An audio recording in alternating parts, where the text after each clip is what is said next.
And what's going on, everyone? Doing another one of these streams to, update everyone on Toy Fair news plus other recent stuff that came out over the past couple of weeks. Of course, the end of February and this first week of March. What's up, Daniel? Good to see you again, as always. Why don't we go on and introduce everyone, starting with Alan? Oh, say again. I had like the double echo because I forgot to mute the stream.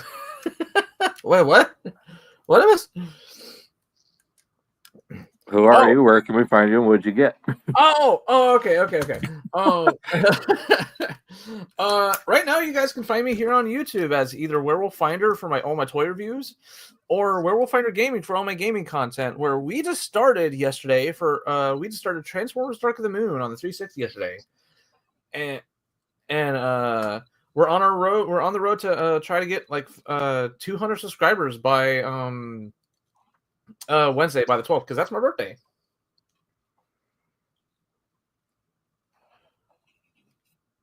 And did you get anything this week?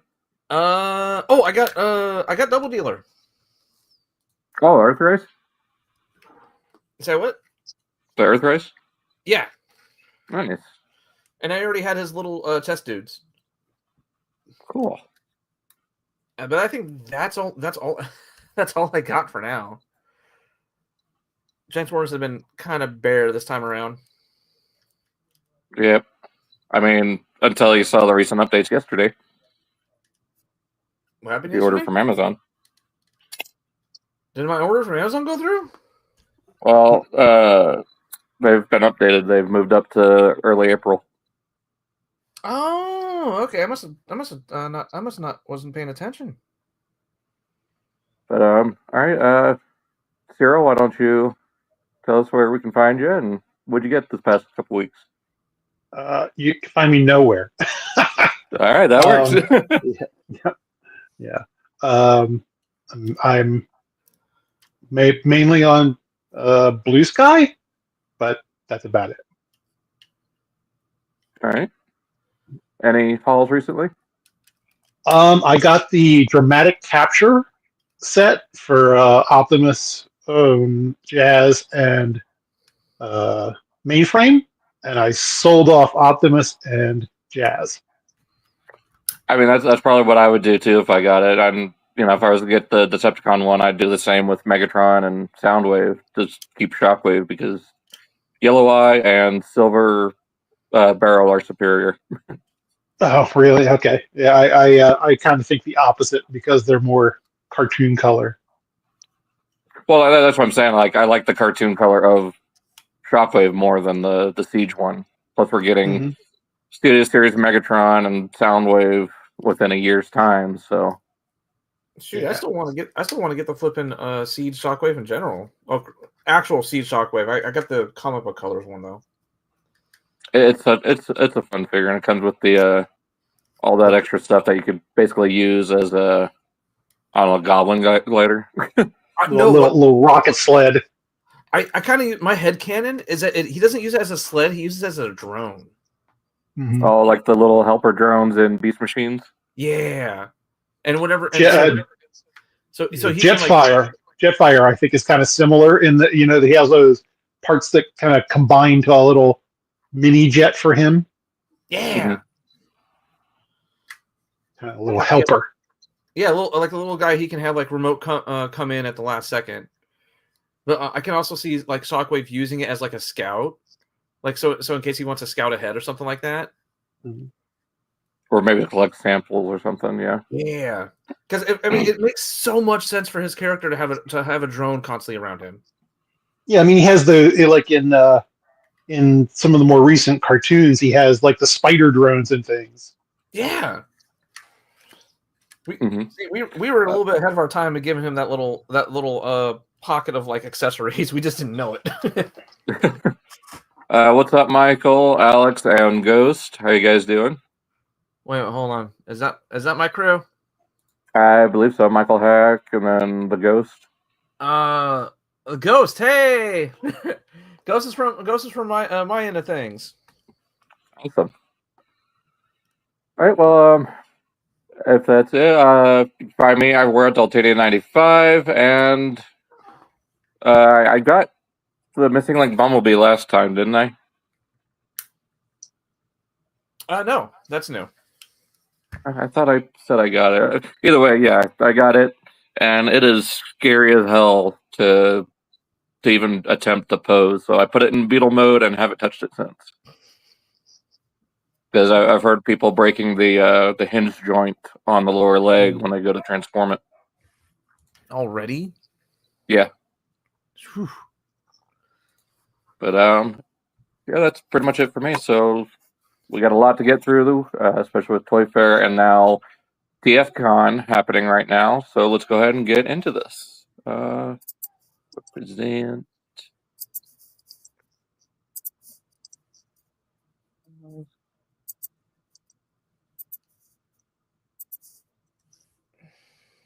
So first thing we got, Studio Series Q Wheeljack. The more I see this, the worse it gets. It's so ugly.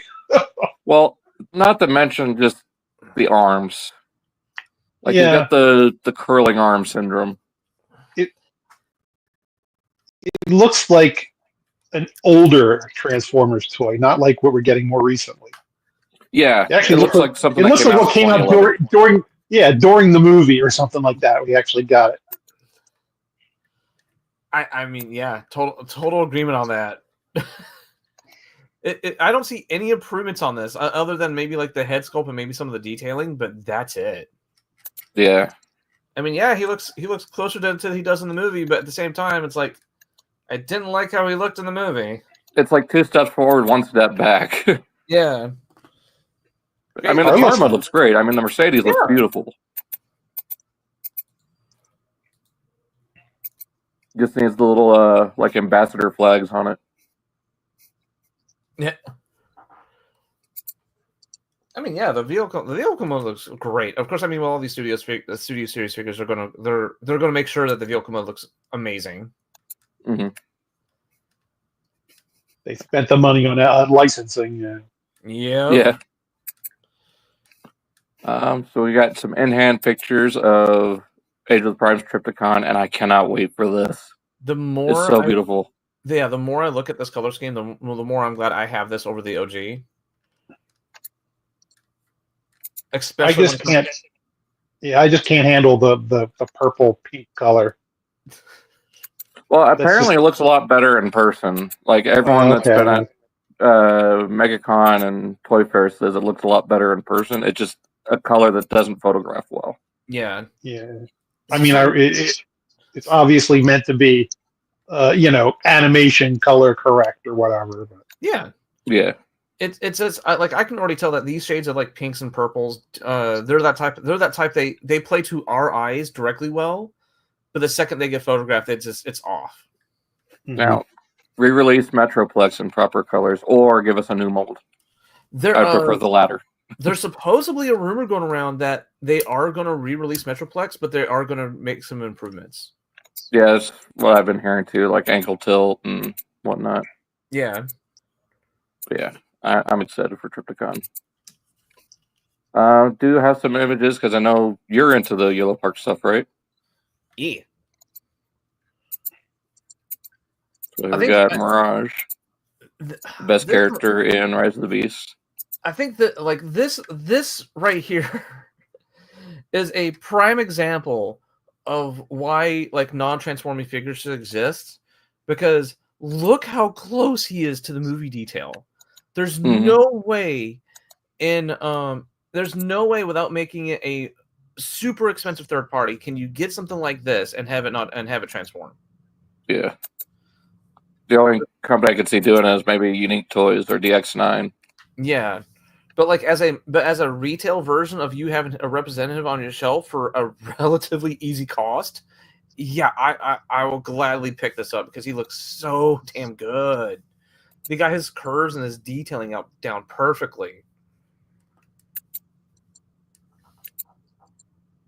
What do you think, Cyril? I'm not a big fan of non-transforming Transformers, even if there's, things they have to do to make it work. I would never collect something like that. I can get that. I mean, fair. Yeah. Over my time, I've had to decide really hard what I want because I buy a lot, and I pretty much had to go. I was like, I buy Hasbro stuff or Takara Tomy stuff, and that's it. Like I can't be buying every little other thing because I used to back in the day, and it just got too crazy. Yeah. I recently just went through that myself, so I can like I'm actually in the middle of posting stuff on eBay to help thin out the collection. So yeah, I feel that. Yeah, I just did the Japanese Devastator. I just sold him. I sold a bunch of other things just like that, just because there's new stuff coming up, and honestly, I would prefer the newer one over the older one when I compare them. Yeah. I mean, I sold my Devastator pretty much as soon as we heard some information in the group. Like, as soon as we got that info, I was like, yep, selling Devastator. I sold mine last year to try to get my card. But, yeah, since our last stream, Death Cobra has been unlocked. So, getting our hind. For the first time ever, we're getting an official Death Cobra. Yerp. Sorry, Iron Factory, you don't technically count because you're not official. Mm-hmm. So this was announced that, and he's currently there right now. Jim Cummings is at TFCon. So I would love to get a new version of this clamp down instead of the little Legion class. Yo, not just a Legion class, but like, can we get like a run of RAD in RAD 2015? Can we get a run of that? Yeah, just the Decepticons. Yeah, just like get us a run of those in Generations, because some of those designs never. Huh? Yeah, they're probably coming. Because we're currently heading into the was it the first RID coming out as different figures? Yeah. Mm-hmm. So I don't know if they're they kind of follow by year. So in a few years we might end up getting those, because then the people who watch those when they were 5 years younger or whatever, they're like, oh, my characters are coming out. Kind of speaking of which, this year marks the 10th anniversary of RID. Yep. So maybe at least give us a Steeljaw, please. A Voyager class Steeljaw. He has to be a Voyager. I want him big and beefy. I want that. Give me okay, so they can do the head fine, right? We already know they can do the head good. If they can give us like something like with a big, long, fluffy tail, that's sure they can figure it out. Yeah. And then Voyager class Thunderhoof. Yeah, those antlers, dude. Yeah. So, weird reissues of Earthrise Trailbreaker and Siege Prowl makes no damn sense to me. I think it's just stuff they found in overstock in the warehouse. I'm like, oh, here we go. Especially that Prowl. Yeah, I mean, he's got the superior head sculpt of the two versions. Like, this is the best of the two, because the other one's just blue streak. I can tell you why they reissued that Trailbreaker, because that Trailbreaker was starting to get expensive. So a lot of people were looking forward to that. Was it the On the Earth 5-pack that had the Earth Mode Hound in it?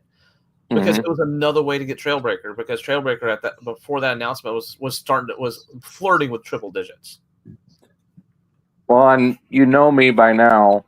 I hate the color choice of the plastic on Trailbreaker. It needs to be black, not this weird olive brown crap. To be fair, depending on the plastic that's probably the closest it can be to black. Ugh. It gives me the ick. I mean, look at that. Just the contrast between the plastic and the paint. Like, paint looks way better. Do you want my hot take on this version of Trailbreaker? I like the Thrilling 30 version better. Thrilling 30 was fun. I would love to get an IDW Trail Cutter again.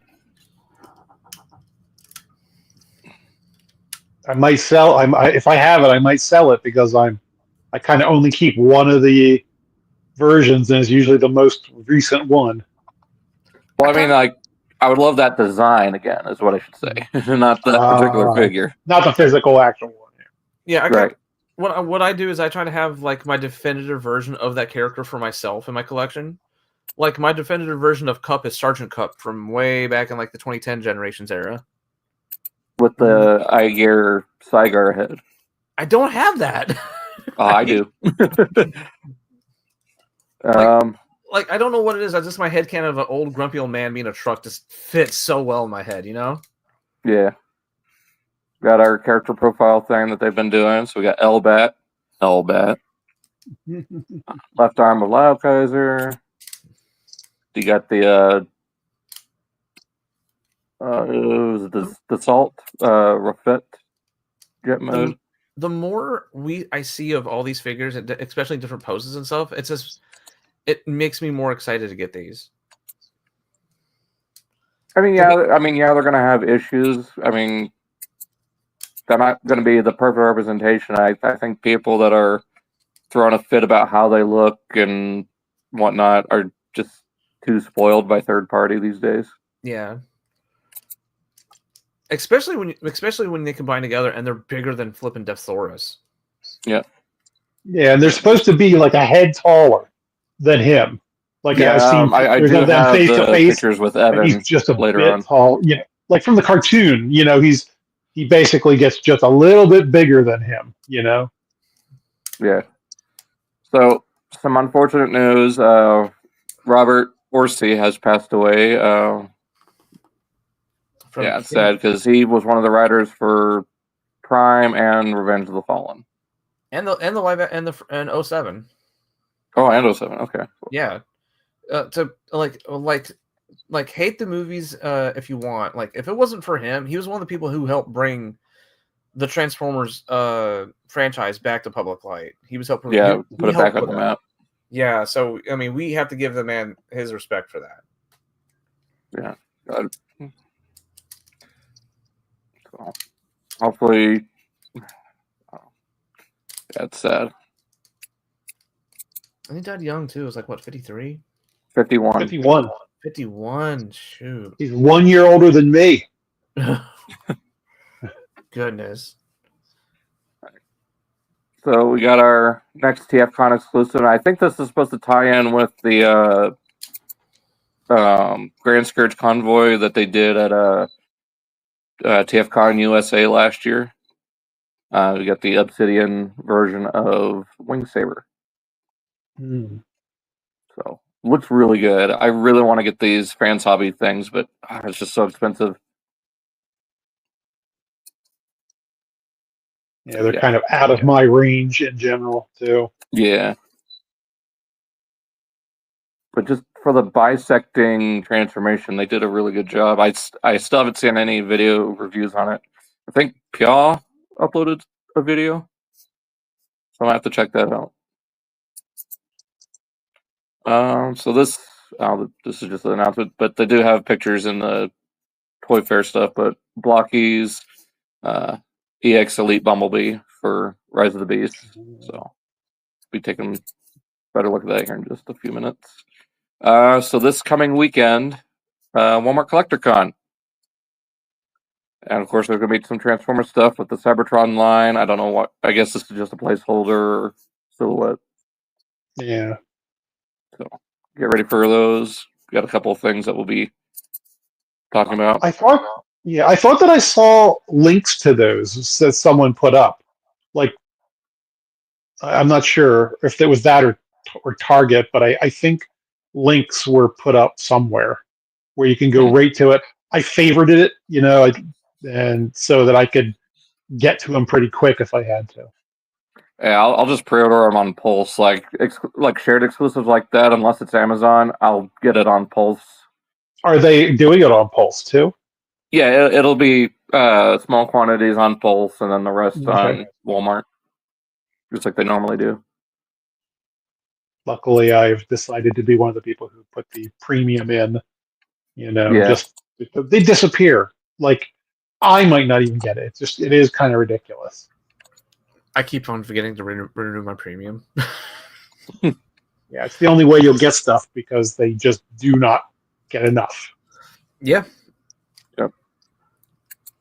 Oh yeah, these grayscales looking like I've said it in a previous team, and I'll say it again. Like I'm starting to like the grayscales a lot more when they show it to us, especially because when we get up close pictures, we can see a lot more detailing in the plastic because we can see a lot more detail in plastic now because sometimes the color could either wash out or completely like in the black of this dude. I forgot his name. Yeah, yeah, you see the shadow. Yeah. The shadow actually gives you the detail. Yeah, but you won't be able to see that when he's in production colors because all that details can be washed out in the black. Mm-hmm. You'll have to see it in person to actually see the depth to it. Yeah. Mm-hmm. And then you can see the add-on wheels. You can see the regular wheels there, and there's those ones from the hips. Yep. I think that's acceptable. You know, what's not acceptable is this tank mode on. I've gone ad nauseam on the past couple streams about how much I hate this tank mode. Yeah, I can't defend it anymore. It's strangely enough, it actually looks a lot like the one from the cartoon, which means it's ugly in the cartoon too. Wow, because I looked at a couple screenshots from the cartoon and it looked more like the toy than this does. I mean, Drillhorn looks perfect. Yeah, I was afraid he was going to have a drill on his head on the top of the thing again. Like I have the not Combiner Wars. What is it? I guess it was Combiner Wars. I forget if it was the Japanese one or what. It was a like Entertainment Earth Big Bad Toy Store exclusive. Yeah, but I have that set. You know. Yeah.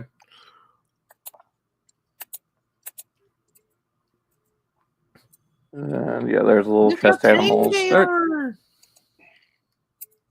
just little babies. And of course, for scale, Siege / Earth Mode Hound. And the standard. Well, I mean, like kind of like fair, yeah, because like Hound is kind of like the perfect deluxe size. Mm-hmm. Oh, and there's a Saber. Yeah, okay, the Saber. Yeah, see, about a head taller than Deathsaurus. Yeah, he's tiny too. He really is tiny feeling. Now, if only we could have gotten Dino King around this size.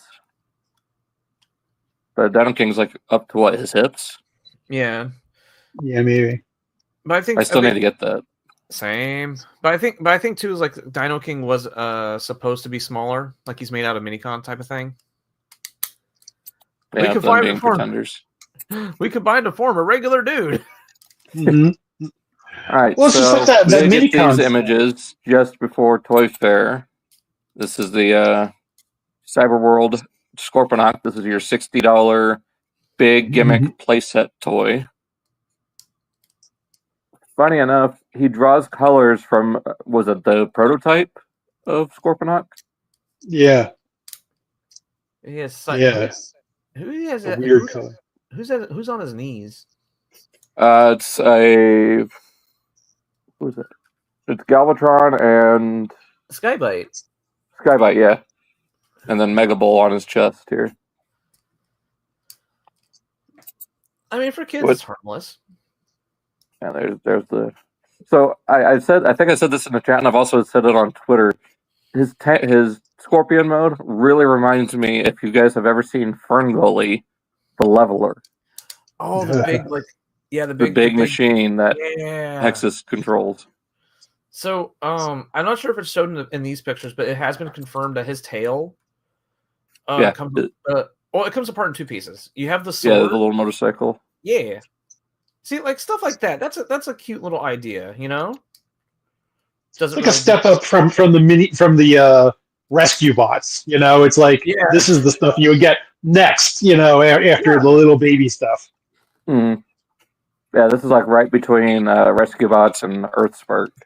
It still blows my mind that we all collectively were like, "Why is Skybite a car?" And then someone showed us a screenshot from RAD of when Skybite was a car, and we're like, "You know what? Valid." I got that as soon as I saw it. I was like, "Oh shit!" I got somebody is paying attention. Leo from Once Upon a Time in Hollywood. Yeah, someone is paying attention somewhere, you know. Yep. And then they're like, "No, it's not." And they're like, "Yeah, look here." Like, damn it! Yeah. You're right. You're right. Now the Autobot big gimmick toy, not favoring so well. That T-Rex mode on Grimlock is a little. I mean, yeah, it's a little kid's toy, but ugh. I will always give some kind of bonus points if you ever see if I will always give bonus points to whoever makes Optimus Prime ride Grimlock like that. Like okay, that's still kind of cool. I do like the whole Megatron thing he's got going on here. Oh yeah. And going over Cyberworld now, how did you guys think about the initial reaction and response they got? Wait, what? Daniel's commenting. I mean, I think it's cool. I mean, not all of it's for me. I might pick up a couple of them, but I mean, I can definitely tell you this: like these will definitely make good fidget toys, like good fidget toys / desk toys. Huh? Desk butts. Yeah, something you can easily just pick up, transform in a couple steps without even looking at it, and put it back down. Vice versa. These are not meant for adult collectors. Oh no, you get it's like you can't really criticize them in that way. Yeah, it'd be like Rescue Bots. Oh, I hate them. I wouldn't buy them. Of course not. They're not for you. No. It's like you don't eat baby food.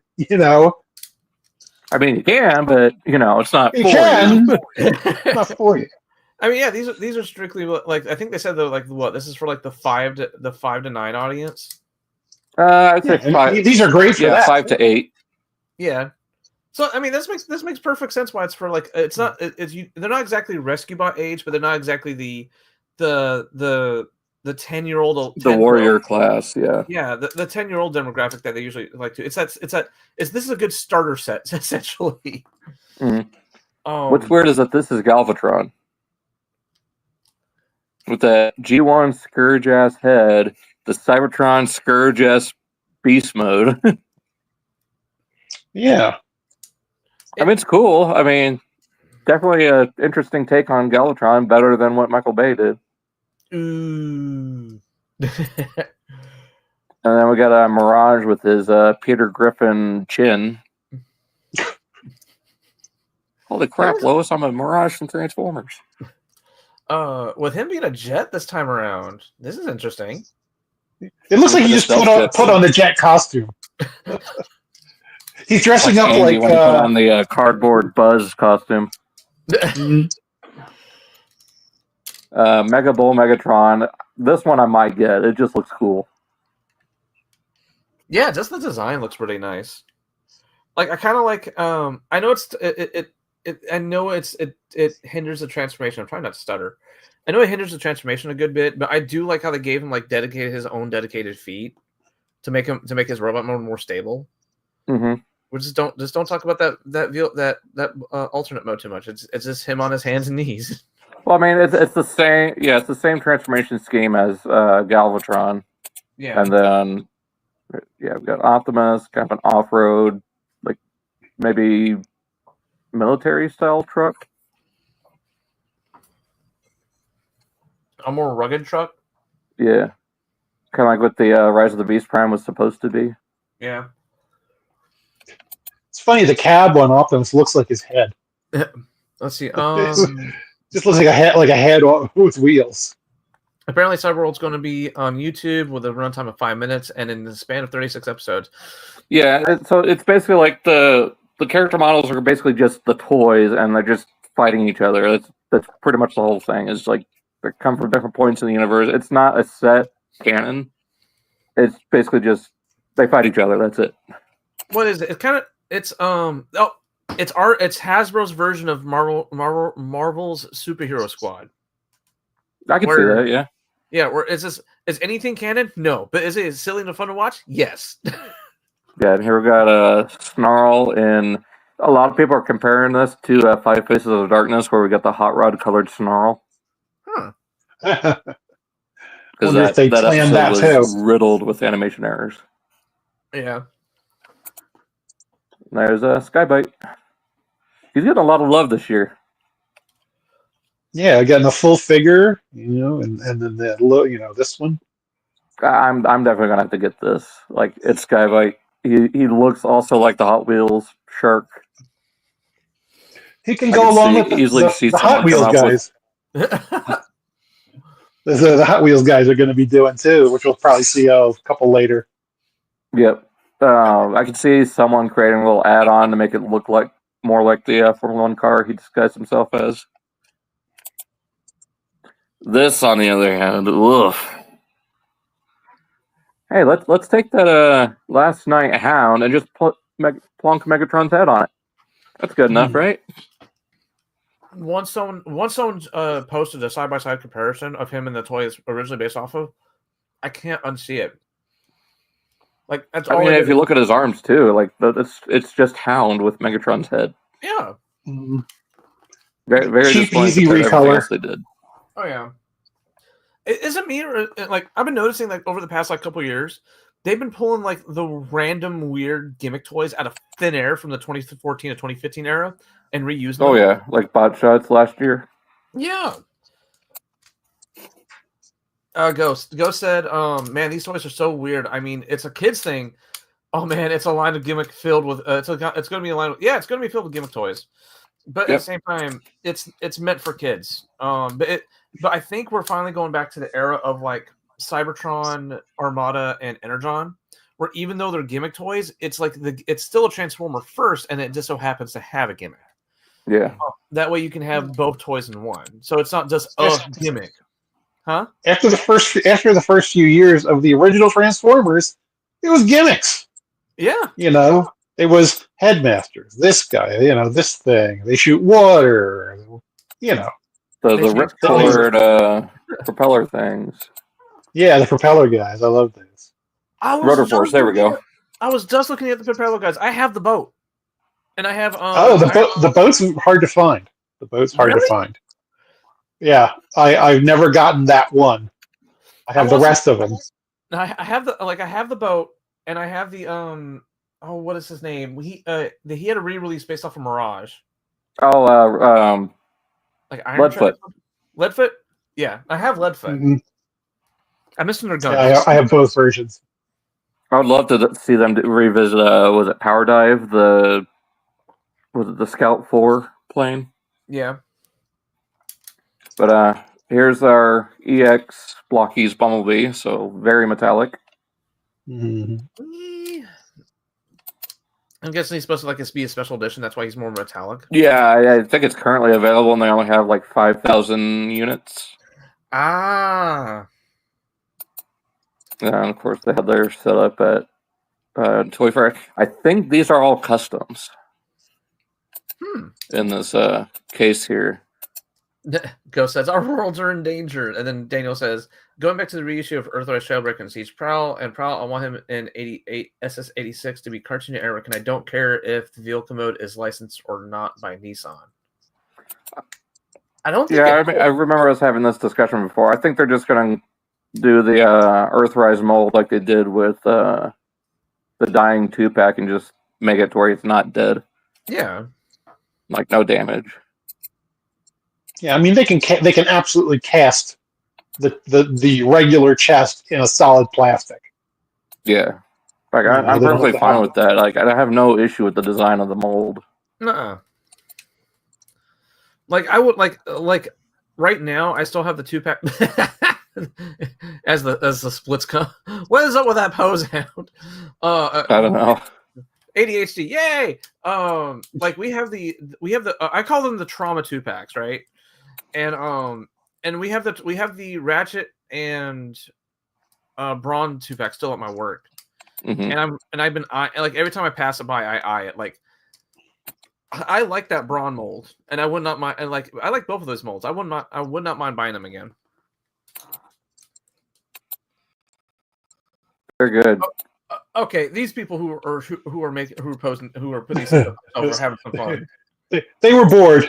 They were like, let's do something other than a square robot. Exactly. Let's make him. What's with that face? I think that's the face he comes with. I think, they flip the mask upside down so it looks like he's wearing like a Shredder style helmet. This reminds me, I still need to grab the the 07 Megatron one of these because I got the. I need to get 07. any of them. I haven't gotten any of them yet. These things are like cute little mini models to put together. I know. I put together 2 cases worth of them at BotCon last year for the displays. Snap. Yeah. See, I need that Megs. And the cool part of this, for those who don't know, I'm mostly talking to like chat and maybe Cyril if he doesn't know. They have a light up gimmick in them that turns on when you shake the bot. So so you don't have to worry about the batteries dying like within like a month or something. Like they basically will stay dead forever until you keep turning them on. And then these are like the $30 larger models.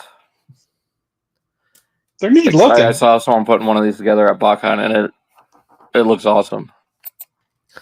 I think this is when it comes to blockies and YOLO Park, I think these are the people that kind of convinced me on non-transforming figures, especially like these blind box ones, like right here, you know.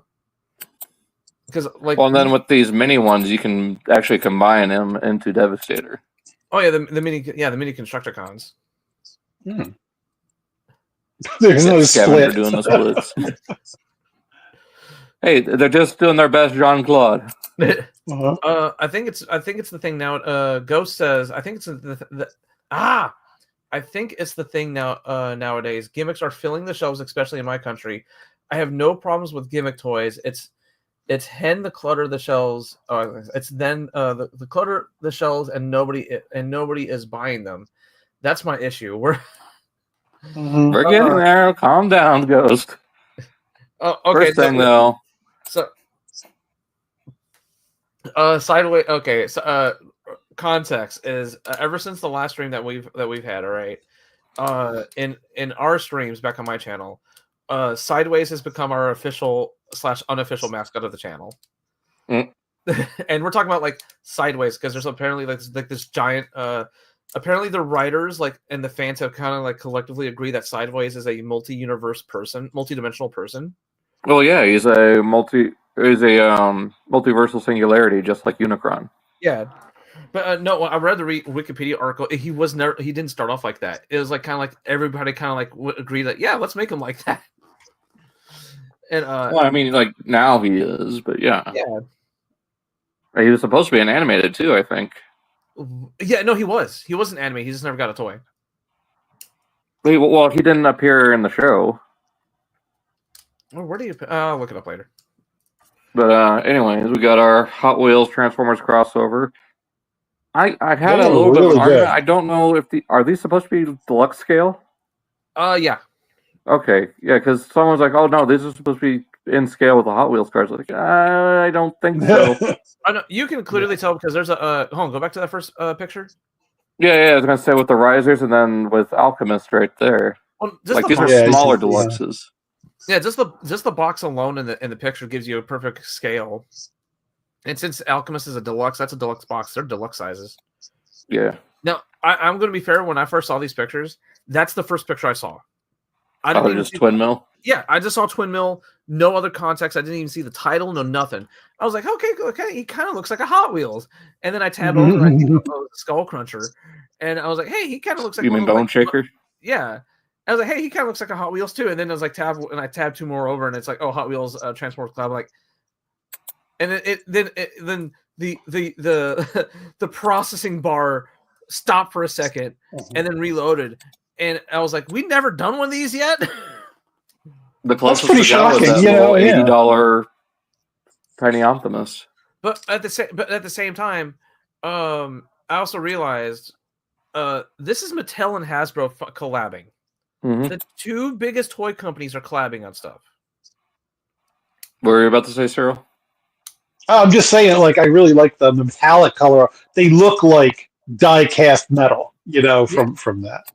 Yeah, with the enamel paint style. Yeah, it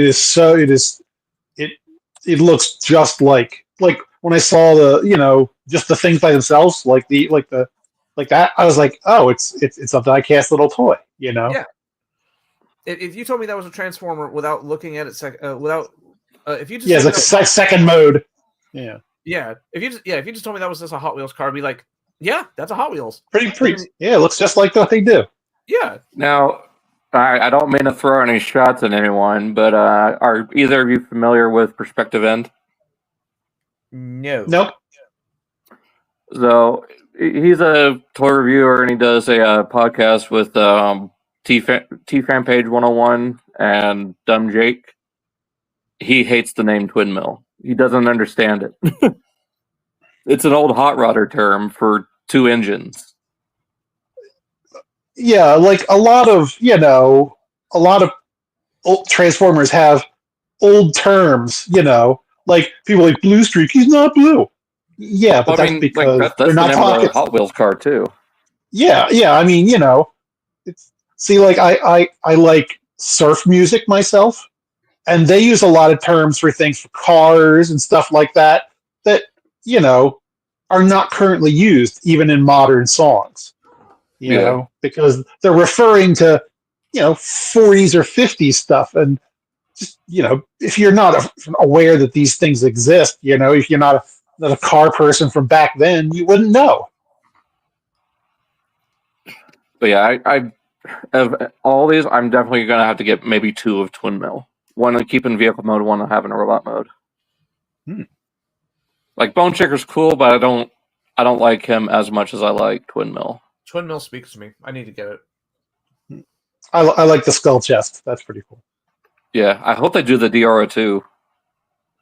Like in Wave Ripper colors from Highway 35. Like, I know a lot of people probably want him more in Accelerator's Teku colors. Weren't there some of the smaller Transformers that were like tuner cars and things like that? It was the G2 laser rods. Yeah, like that. Like they could totally redo these into that kind of stuff. I mean, yeah, I could see them if they wanted to, yeah. Give us an electron that won't crumble into disintegrate powder. Yeah, I got one, and immediately the arm came off. Oh no. All right, so now we're getting into the meat and potatoes. So, Toy Fair, they showed off the second wave of deluxes, though I thought there was going to be 4 deluxes in this wave. I guess not. But we got a Vortex, who looks incredible. Honestly, cannot wait for him. The Combaticons and Bruticus are my favorite combiner team. I wonder what the extra junk parts are going to be for him. I'm obviously going to be hips and legs or whatever, but I wonder how they're going to combine him. Probably just another trailer extra part. Yeah, well, I mean, it makes sense for Onslaught. It'll be the big flatbed trailer. Yeah, with the turrets and everything. Well, I think it'll work a lot the same way as Warbitron did. I've been saying this on Twitter a lot, like how the cab of the truck and the 2 anti-aircraft guns will be Onslaught himself, and the rest of the trailer and possible stuff for like blast off to launch off the trailer will be the frame. Yeah, like in the original toy, couldn't you like carry one some car on the back of it too? It was long enough where his legs where they just lay out where you could fit another figure on the back, kind of like a car carrier. Yeah. It was so it'll just be a car carrier. A flatbed car carrier, like a lot of. Well, yeah, he's a military transport truck with an anti-aircraft gun. That's really all he was. Yeah, dude, put that thing. thing. Yeah, that'll just be hips and legs, and it'll probably look great then. Actually, all I ask is put that gun on a swivel. Oh, the turret, the anti-aircraft turret. Because I mean, it'll probably be on a 5mm peg, so it makes it swivel. Swivel here.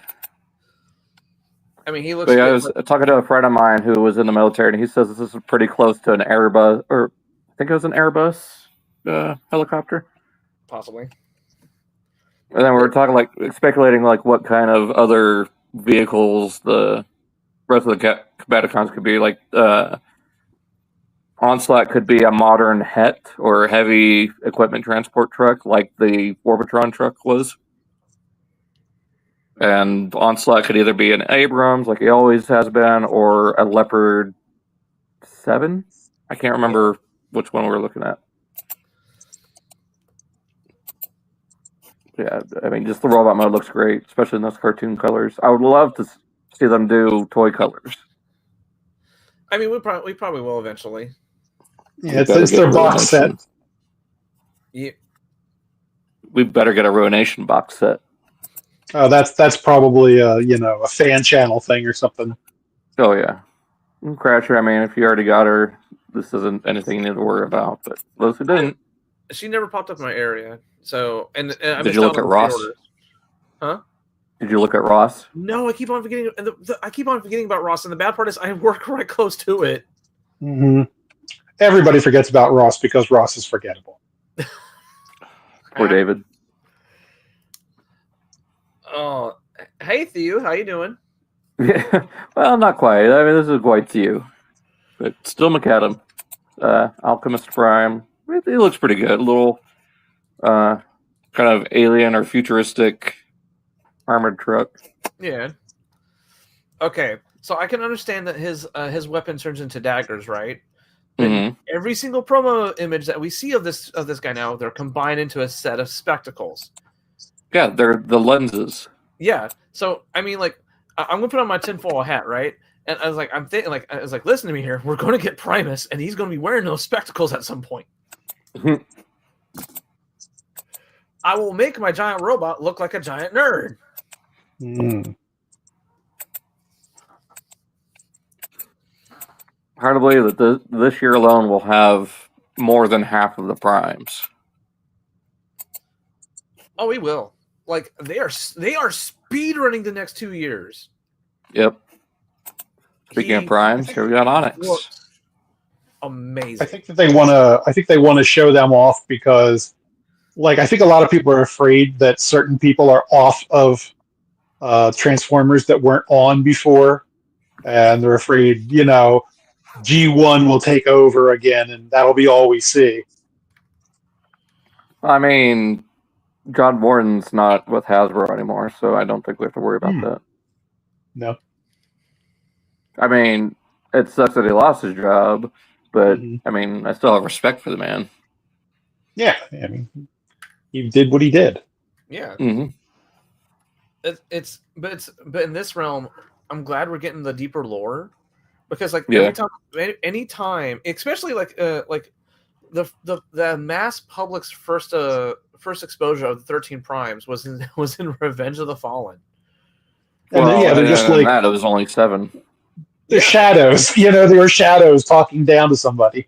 Yeah, but this time, this is gonna be like the mass public's actual like first actual exposure to, hey, these guys weren't just like the 13. They also had like aspects of all the Transformers. This is a really good way to get more deeper lore out there that people don't have to go digging into it like a past issue or a comic or a Wikipedia page. Like, it's gonna be right there out in front. Yeah, they're pointing out, especially, so and so is descended from this prime. Even if it doesn't make any sense. Yeah, it doesn't make sense. You can be like, okay, that's why, and then oh, look, that's the guy who all the Beast Formers are from. Yeah. Mm-hmm. Well, and I've seen a lot of people complaining about his color scheme, saying, "Oh, he doesn't look like he did in IDW." Well, this isn't based entirely on IDW. This is more his Covenant of Primus color scheme. Yeah, and that's what they're going on for most of these primes, except for, of course, Megatronus, because Dreamwave Fallen is the most iconic form he's ever taken. Yeah, Daniel said, "I think the Transformers collab with Hot Wheels as the only I'll get because of the twin mill gives me Robots in Disguise 2001 Cyber Drives." Facts. Mm-hmm. And some people say, and Daniel continues, and some people say that Vortex in helicopter mode has a weird gap in the middle, and apparently it's where the landing gear is supposed to go. I think it also has that weird gap in the middle because that's where the bridge. Yeah, that's where he'll split. Yeah, that's where he'll split for the arm mode. Well, we have the official photos. We'll take a better look at it here in a minute. Ark says, "Hey, I love that bronze guy. He reminds me of a mage or something." Yeah, I can see that. Yeah, I mean, Well, in this case, wouldn't he be more like a druid in, like, if we're talking WoW, because druids can turn into beasts? Yeah. Yeah, the masks especially, because the masks are supposed to give him different insights and powers too. So Yeah. So that's his artifact, is the mask that he's got on his face. yeah, right the triptych mask. What is it? Ark is actually my mod for my channel, and he's slowly gathering Transformer knowledge from all the streams. Daniel posted, an Alchemist looks good. I just want to have all the primes to display them in robot mode because their depiction in numerous fiction. And then Ark agrees, yeah, like a druid and that staff thing. Yeah. I mean, which he could also use the staff as a arrow for his centaur mode. Which I like that he's got a bipedal robot mode and the centaur mode, as well as either a 4-legged beast or a 6-legged beast. Yeah. You can see the Griffin Dragon Prime Predacon mode. It's just a beast. That's all we should just refer to it as. It's not a dragon. It's not a griffin. It's a beast. I love. It looks a little bit like the elites from Halo.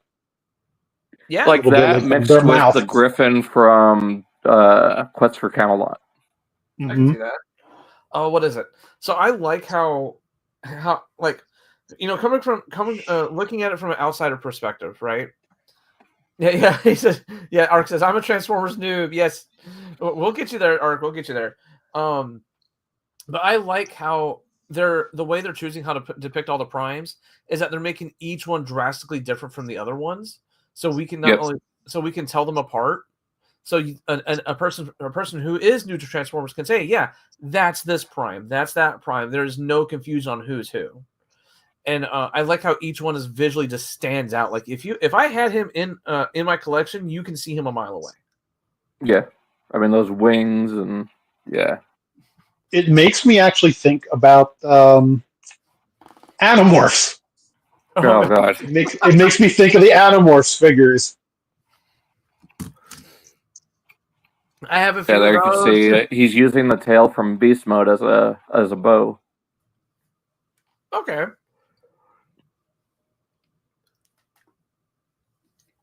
Of course, our studio series. I noticed that it says the MTME collection on it. Wait, where? Yeah. More Than Meets the Eye collection. Yeah, it's the Target lineup since they don't have Buzzworthy anymore. Nope. So I don't. I would buy this. Huh? I would buy it. I would definitely buy this. Oh, so you said you despise it. No, I despise it. No, I would buy them. It's interesting that he has Primal swords. Optimus Primal's swords. Well, in design, yes, they are completely newly molded. Yeah, are they? It's crazy. Yep. Well, to be fair, in Devastation, you can actually get weapons from past incarnations of Transformers. Like you, I haven't played the game. Yeah. Okay, so yeah, in the actual game, even though the full aesthetic is like G1 based, right? Mm-hmm. Your blasters and your swords, like the last thing I unlocked before I stopped playing it for a while was the swords from the last couple of unlocks that I got were the swords from the movieverse. Oh, like Optimus's wrist swords? Yeah. Which are probably the best Optimus Prime sword designs ever. Agreed. Because those stand out so well. Yeah, I love those like scimitar looking swords. Oh, I will definitely pick. I will definitely pick at least one of this up. Mm-hmm. Because like I love the game, and two, I'm a sucker for studio series, but also like I don't have the Runbuck mold. Well, and this is slightly different too. The transformation is a little bit different. He doesn't have the weird things on his shoulders like the regular Runbuck. Okay. It looks like the backpack slides down further. I think this might be a case of they took our criticisms and they're like, okay, let's fix this up a bit. Oh yeah, because they had the thing over the I don't think they remolded anything because I've got Runabout with me right now and I just accomplished the same thing. So never mind. I retract my statement. Just to turn the head around and turn the waist around, and you got a different figure of stuff. Hey, it's the sideways Sunstreaker method. Yeah. Or just spin his back around. Or if you're through, couch, punt, or couch. Mm-hmm. Daniel said, and the Beast of Onyx Prime, some people saying that it's either a griffin or a dragon, but it makes him a form of another mystical animal, and apparently it's based off of a hippogriff, which is half eagle, half lion. That's a griffin. A hippogriff is half horse, half eagle. Yeah. Well, he has horse hooves on the back. Well, yeah, but Daniel was saying like describing a griffin, but calling it a hippogriff. Mm-hmm. I think he's just supposed to be just a general beast. Amalgamation. It's not supposed to be anything specific. It's just a beast. It's an amalgamation of creatures. Yeah, it's where he's beyond just a chimera. Yeah, he gives all his parts to all the other ones that come after him, basically. Yeah, pretty much. And we got our boxes for the Amazon exclusives. Mm-hmm. Which, speaking of which, here they are. We got the two Titans Return molds returning.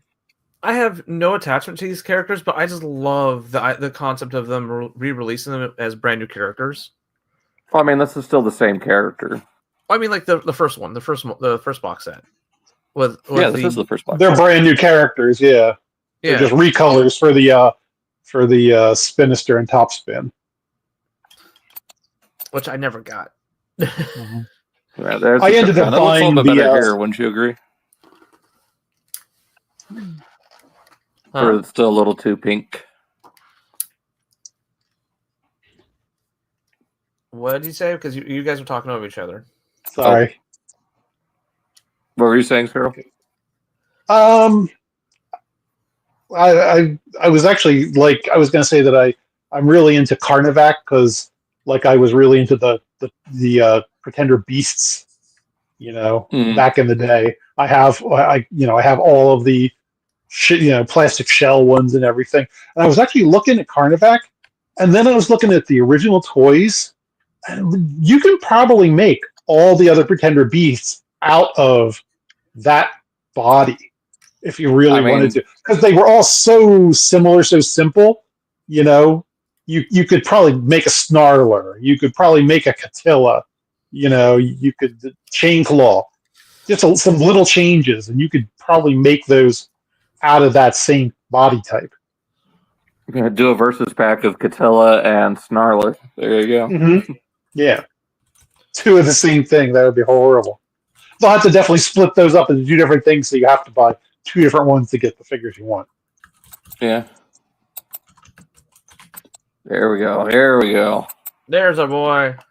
Our Lord and Savior Sideways, or Noise Maze, or Armada, Turbo Face. So I like that we get confirmation that he can do the faction swapping. Yeah, I don't know how it's going to work with this. I don't know what you would have to do it. I mean, it could just be a very easy, tab where you put your a thumb, put a nail in it and you just move it up across manually. I mean, where is the maybe there's a little rail system. Maybe the key does flip out the blades, but it's just not spring loaded. Yeah, the faction symbol's on his gun.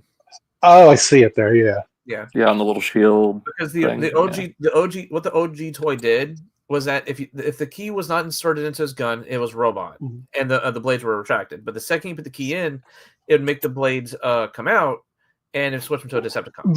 Maybe it's when the wings are in. He's a Autobot. Because I know, looking at the two pictures, the wing when the wings on the gun are out, it looks like a Decepticon. Maybe. And when they're in, maybe that's what changes it. That's what I was saying. It's on a little probably on a little rail system. Maybe not a spring it just pulls it. On a little rail that once you close the wings up, the Autobot symbol reverts. It kind of does the whole Mecha Live thing. So as you pull the wings out, you see the symbol kind of retract and becomes a Decepticon, and then vice versa. Yeah, just no springs because apparently we can't have springs anymore. No, just a gear system. Everything's mechanical here. What sucks is he doesn't have any of the little green decals on his wings. Yeah. I just love that he was already such a good figure by himself. that all they really had to do was just give him like a couple more points of articulation, and that was it. Well, you know why, right? Because It's the designer that made this toy is the same designer that created the original one for Cybertron. Oh. So he just took upgraded what it he because knew, Yeah. what he had, and just added some things to it. Maybe took away a couple things. I'm also really glad that he's getting a re-release because, in thanks to our whole sideways things on my channel, I started looking up prices of figures. A complete version of this dude from Cybertron is now $100. Yep. And I'm tempted to spend that $100. I will. As of right now, I think I'll be good. I think I'll be good just buying the Age of the Primes version. This will be a good substitute because at least this one has ankle tilts. I mean, the other one had really close to modern articulation. All it was missing was waist swivel and ankle tilt. Yeah. Okay, hold on. Where's Daniel also said, and the Studio Series Devastator Troop builder pack. Since we're talking about the only one out of my enemy types is the ground soldier heavy weapons, and I would like him to be a Voyager and a leader. And I would want the ground soldier heavy weapons to be a Voyager instead of a leader because of his in-game model is a borrow of a Blitzwing in only tank robot and tank mode. He didn't have also a jet mode, and the Cybertron sideways looks amazing. Yeah, I wonder if they could change that Legacy Blitzwing into just like get rid of all the jet parts and just have him turn into a tank. I wonder if that would be possible at all. They'll probably just do another recolor, instead of overcharge, and be like, here's another one. Yeah, and then like the wings are totally optional. You don't have to flip the wings out. Mm-hmm. Like, oh hey, he turns into a jet too. Like secret mode. That's Hasbro. Excellion, I've got to get him. I had the Christmas 2-pack of him and Thundercracker. So is he an actual separate character, or is he just a hotshot repaint? He's a separate character. Okay. At least the Hasbro version of him. The Takara one, even the regular colors, was called Excellion. Because I watched. That was his Japanese name, not hotshot. Because I never watched that too much Cybertron. I think I watched like a handful of first episodes and like one or two of the episodes when it was wrapping up, and so every time I saw him I was like, this is just a red hotshot. So why does he have a different name? Mm-hmm. Well, and then on his toy bio, like someone pointed out as to why this box has a Decepticon symbol. Apparently, it's because he's highly respected amongst the Decepticons for his I guess cunning nature or whatever. But I do know once I get mine, I'm going to paint those hands gray because they were gray on the original toy. But I'm loving how Cybertron is getting this much love. Yeah. These were kind of this wave. Yeah, Cybertron was kind of out of my time frame for Transformers. I kind of didn't pay a lot of attention to it, but I like all the characters, and I'm gonna get them, because I have a hard time watching the cartoons. The CGI is kind of janky to me. Yeah, but I definitely like the figures and and just the idea behind it. I think it's more. I think for me, it's more of a case of even though I didn't watch it, I still respect it as a sense of like I know a lot of kids grew up in that era. So from my angle, as someone whose first Transformers was G2 and in the '86 movie, it's nice to see other generations and other iterations get their nods, their respect, other than it's G1 again. Yeah, I'm really liking the Rescue Bots. I, of course, never watched the Rescue Bots, but I think it's great to have new characters who I can read about and be like, oh, okay, he's New Prowl or something like that. Yeah, or maybe it could have been in the Academy with Prowl at some point. Mm-hmm. Now I'm imagining an Autobot version of Police Academy where Blaster is voiced by Michael Winslow. Oh, that'd be great. But they're doing they're doing Starfleet Academy. They're doing Starfleet Academy right now. for Star Trek. Why not Autobot Academy? You know. Yeah. Elite Guard Academy. There we go. Bring back Townsend Coleman as Sentinel Prime. You know, just bring Michael Winslow into the flippin' Transformers universe. Don't make him Blaster. Make him like a Blaster counterpart, and make him a beatbox. Like he doing all his own sounds, his own beatboxing too. Make Twincast a separate character. Yeah, there you go. I mean, they did it with Soundwave and Sound Blaster for the War for Cybertron trilogy. Yeah, like even though everybody gets a twin. Yes. Yep. Oh, you like Oprah, the Oprah, you get a twin. You get a twin. Everybody gets a twin. But I mean, you can easily say to that like he was he's a twin, and they're brothers. So yeah, that easily just checks out. Like that wrote itself. Yeah. I remember that Blaster supposedly had a brother, which was Toaster. Yep. Oh, there you go. Toaster. Toaster, who was a toaster. So why not Twincast? I'm still kicking myself because at one of the RoboCons I went to, I got Toaster, and it came with little cassette pastries. I lost the cassette pastries at the hotel room. Oh. No. I still have Toaster, and I still have Black Cat. I'm just missing those little pastries. Okay. But, so speaking, and as we segue to this, I'm getting kind of tired of being teased here. Where's our Soundwave? it's supposed to be a later class next year. Because Studios. we have Frenzy, we have Rumble, and now we're getting Rat Bat. We'll have three of his cassettes before we actually get the dude.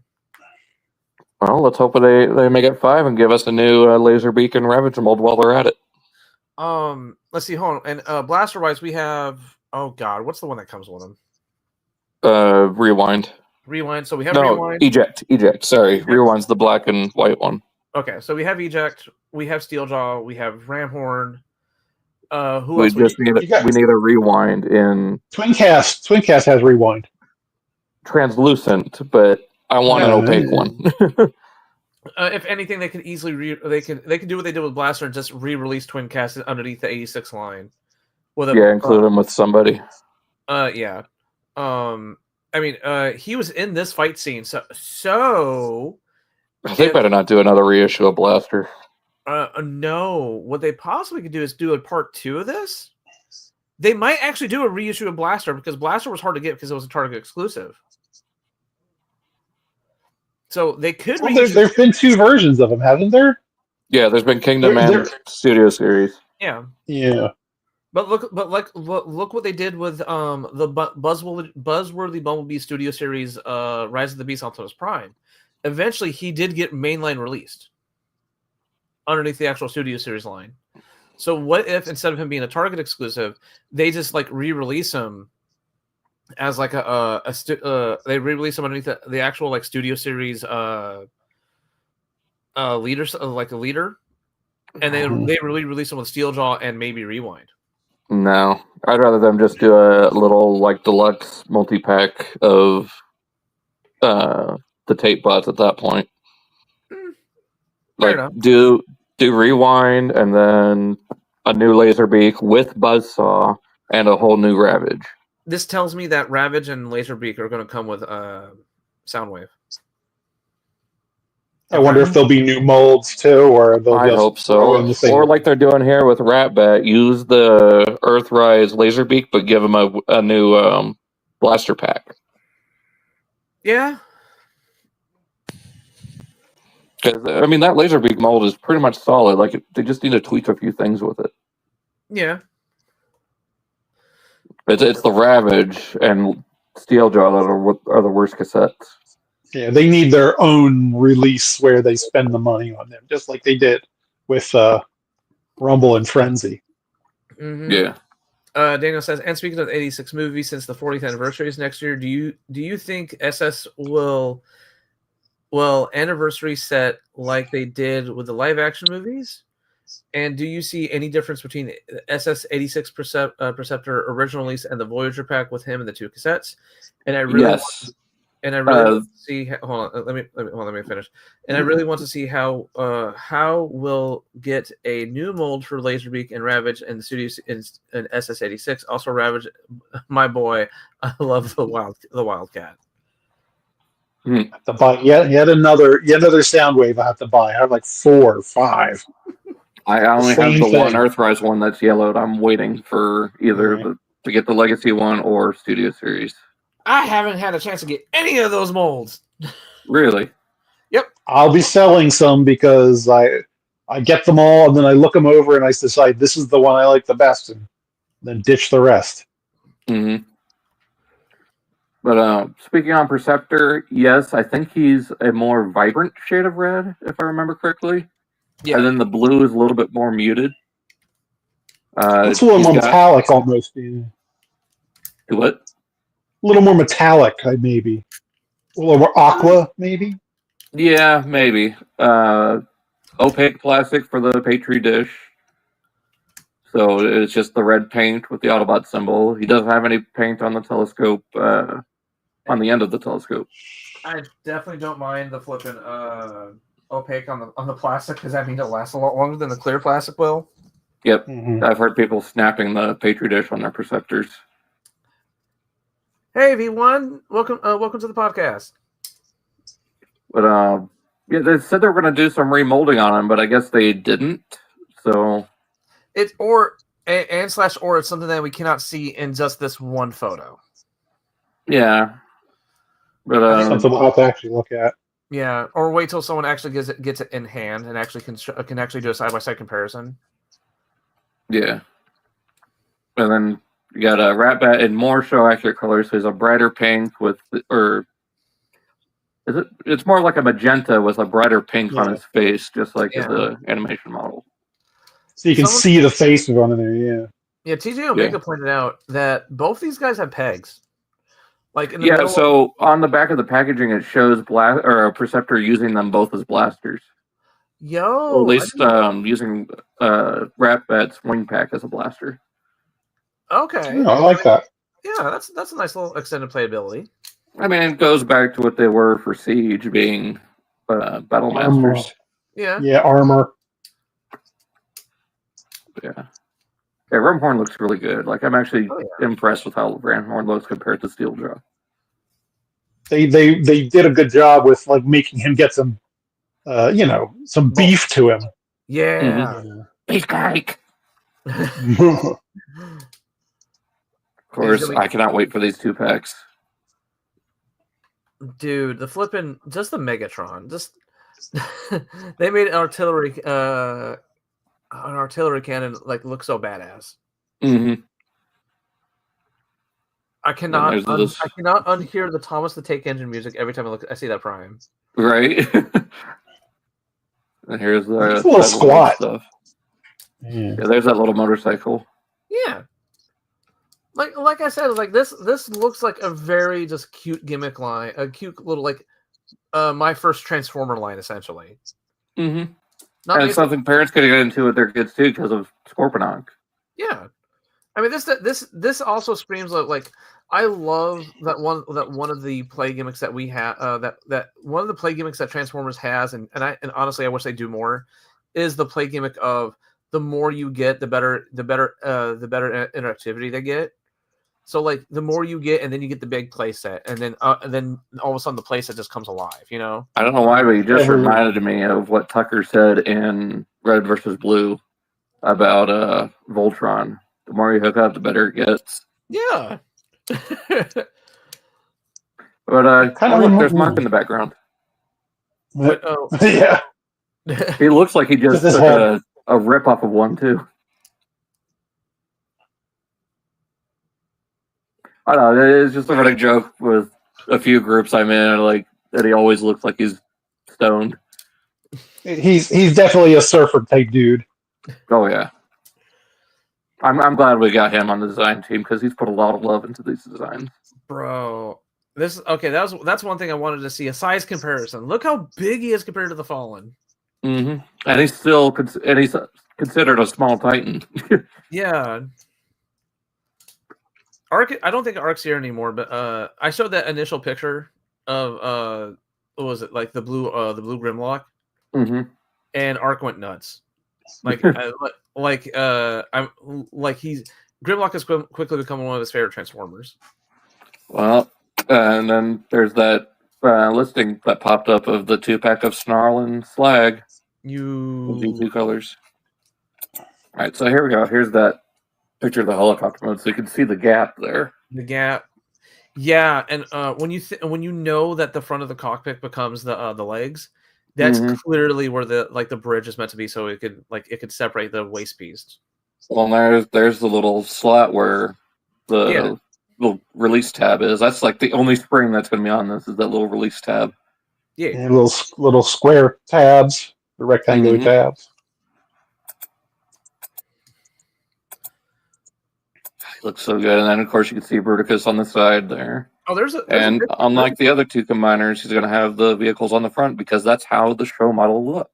Yeah, I know there's an actual picture out there of someone who actually held the box up, and you can actually see I was going to put it in here, but I didn't save the picture. Womp womp. She looks good. There you go. There's the lenses. Now I'm going to zoom in on this because I don't know if you've seen it. The ancient Autobot symbol. Mm-hmm. Ancient Decepticon symbol? Unicron. Yo. So I wonder if the ancient Autobot symbol is supposed to represent Primus. Please. Because I know that's a current rumor going around right now. Please let us get Primus because that would be like the cherry on cake. Give me my big Unicron boy, his brother. Mm-hmm. Maybe he's next year's Titan. Please. That'd be cool.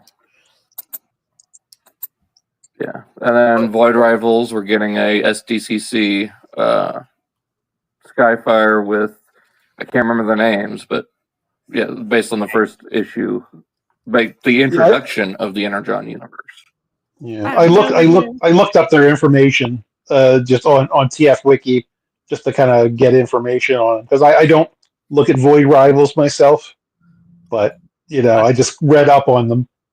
I think I thumbed through the first issue and that was it. Mm-hmm. I really need to get into this Energon universe. It's time to buy the collected versions.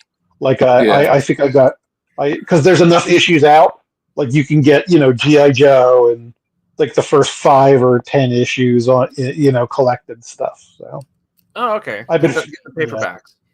Yeah, I've been following G.I. Joe specifically, and they had a lot of prequel things.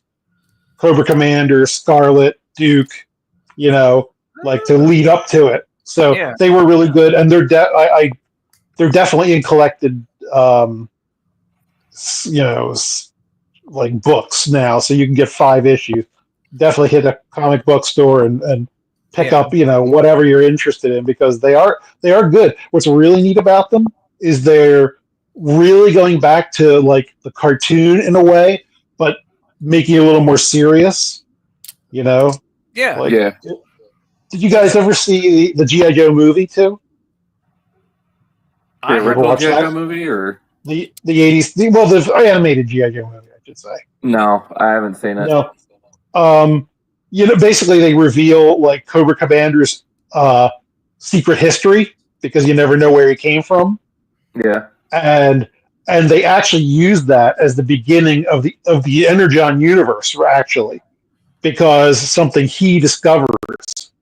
He basically, without telling you what happens, he discovers what Energon can do for to take over the world. Huh. So he uses it to power everything.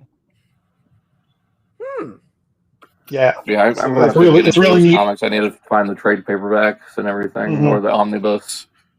Yeah. Check out the Cobra Commander one specifically. All right. TV Turtle, I thought this was cute and worth sharing. Doing these little plushy things. Yeah. You get these little. V1 said G1 transformation. I'm guessing you were talking about like the Scorponok cyber world. Either that or Vortex. Possibly. Because of the tail rotor becoming the arms. Yeah. Oh, these are cute little things. Yeah, so these are reversible plushes that you can turn inside out to transform them. Oh, that's kind of fun. That's adorable. And of course, they got to stick with the evergreen design. So Yeah. Yeah, yeah, Megatron is turning into a weird like little metal slug tank. Starscream turning into a very fat bumblebee-looking jet. Look at the little Cheetor. Oh, Yeah, Cheetor is going to be the one, probably the only one I get. But these are blind packs, so You never know probably what you best get. to just buy a whole case.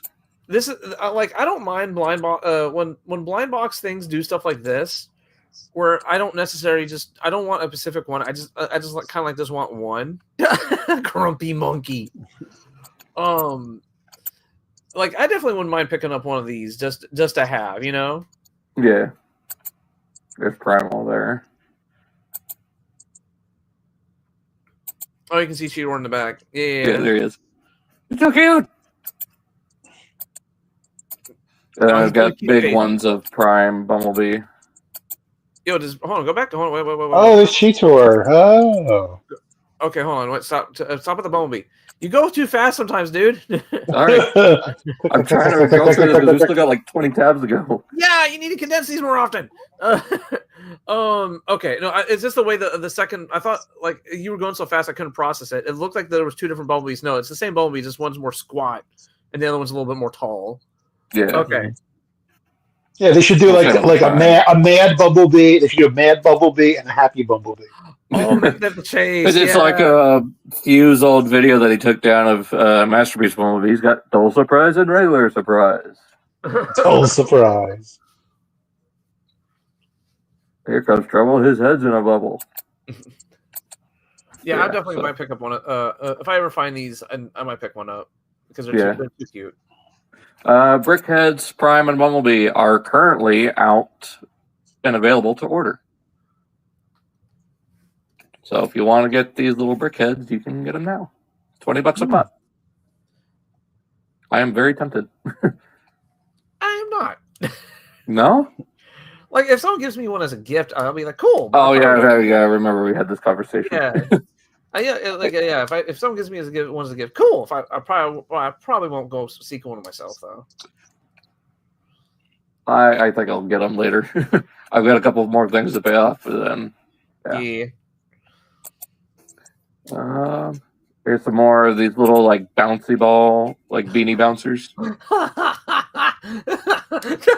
fuzzy Megatron one. Yeah.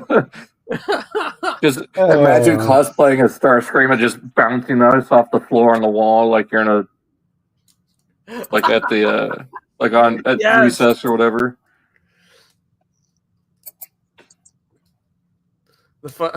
The Prime looks really good. Like they're straight up based on G1. Yeah, they look pretty good.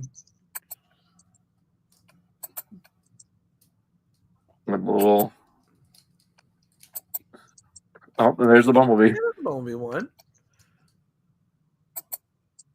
Faction symbols. While demonstrating them. So we have a. That's very G1. Yeah, look at that. Yeah, the Bumblebee. Yeah, there they are. Imagine if they had like little voice box in there and it's Dan give us hand going, ow. Just break it when you pick it down the hallway. Ow, ow, ow, ow, ow, ow, ow, ow. Oh god. Like those dog toys, the Wobble Wag Giggle Ball. Yeah. It's just a bunch of little groan tubes inside the ball. Yeah. So Yellow Park showed off some stuff. I mean this stuff that's kind of already out. I think the Bumblebee is already out. I'm not sure. I'm not sure either. This 2-pack of Prime and Megatron is on Big Bad right now. I think it's like $70. So $35 a model. That's not bad. No, especially with them being cleaned up and cheaper than the individual releases of them. Yeah. It looks like they're going to do the same thing with Starscream. So it's going to probably be Starscream and Bumblebee, at least in a 2-pack, unless these are different than the ones I'm thinking about. I'm sure. Oh, there we go. And then there's the Nemesis. Yeah, these are the battle damaged ones here.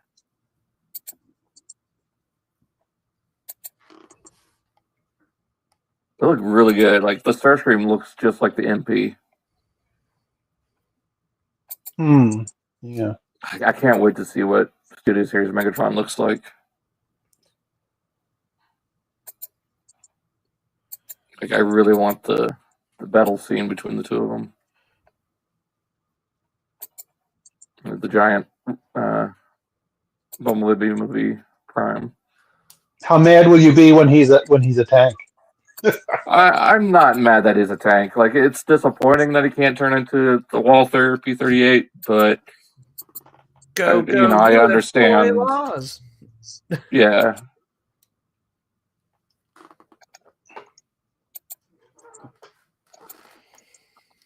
I mean, I've got the MP-36, so I've got a gun Megatron. There's the smaller TF1 characters. Yeah. I hope they do more of these. Like, I really hope they do Jazz. Jazz needs more love. Jazz, Arachnid, Darkwing. No, I'm just talking about general. Jazz needs more love. Yeah. Less being ripped in half. Yes. or just lose a leg. Quit abusing my man. It was pretty shocking in that first movie. Oh, it was. Mm-hmm. So what kills me is that when I went to go to the midnight release of that, right? I had the Jazz figure in my pocket. I was so excited to see him, and then he gets ripped in half, and I'm like, oh no, why? So here we got this showing off some upcoming releases. We got Dark of the Moon, Prime and Megatron. Got Ironhide, Ratchet, Hound, Hot Rod, Cliff, or C. There you go. There's Jazz. That's G1. No, we need more.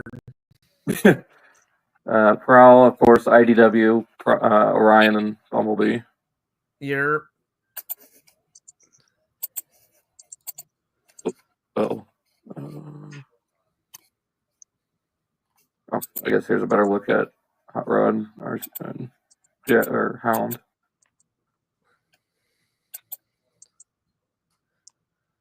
Yeah, I got to get that Jazz. He's my favorite Autobot. Dalton, are these the blind box ones? No, I don't think Yellow Park does blind boxes. Oh no, Yellow Park. No, Blockies is the one that does the blind box ones. Yeah, but if you buy a full case of Blockies, you're guaranteed to get the whole thing. Yeah. There's and Ratchet. There you go. The Cliff Jumper makes me want to have them recolor the 86B. You know? I'm sure it'll happen. I'm sure we'll get a new 86 Cliff Jumper next year. It needs to happen much sooner. Yo, when you think about it, that's another reason why they probably did the feet the way they did. So all they have to do is just remold the toes to make it a little bit more blunt. And yeah, that's all you have to do is give them new head, new toes, and just make them red. Well, and a new chest that has the Porsche spoiler. Yeah. Especially if they're on the same frame, like the same runner in the mold set. Yeah. Very doable. Then they'll just have to do a 2-pack of Tap Out and Glyph. Yeah. Yeah, I'd buy them too. Call it the Valentine's Day special. Yeah, you rounded bouted. Yeah, there we go. So PvP got air raid already, of course. How the hell does he get? Never mind. He gets. I was like, I already know the answer to that. He's got connections with the factory, and but he's got the official box, so I think he actually did get a legit sample this time. I'm gonna put that into like the biggest finger quotes of legit sample. You know, just that whole meme X to doubt. Yeah, God, he looks so good. I can't wait for these aerobots. Like after messing with Menasor with the frame system, and which is weird because doesn't he come out around the same time as Silverbolt's supposed to, or does he come out first? Silverbolt comes out at the beginning of April.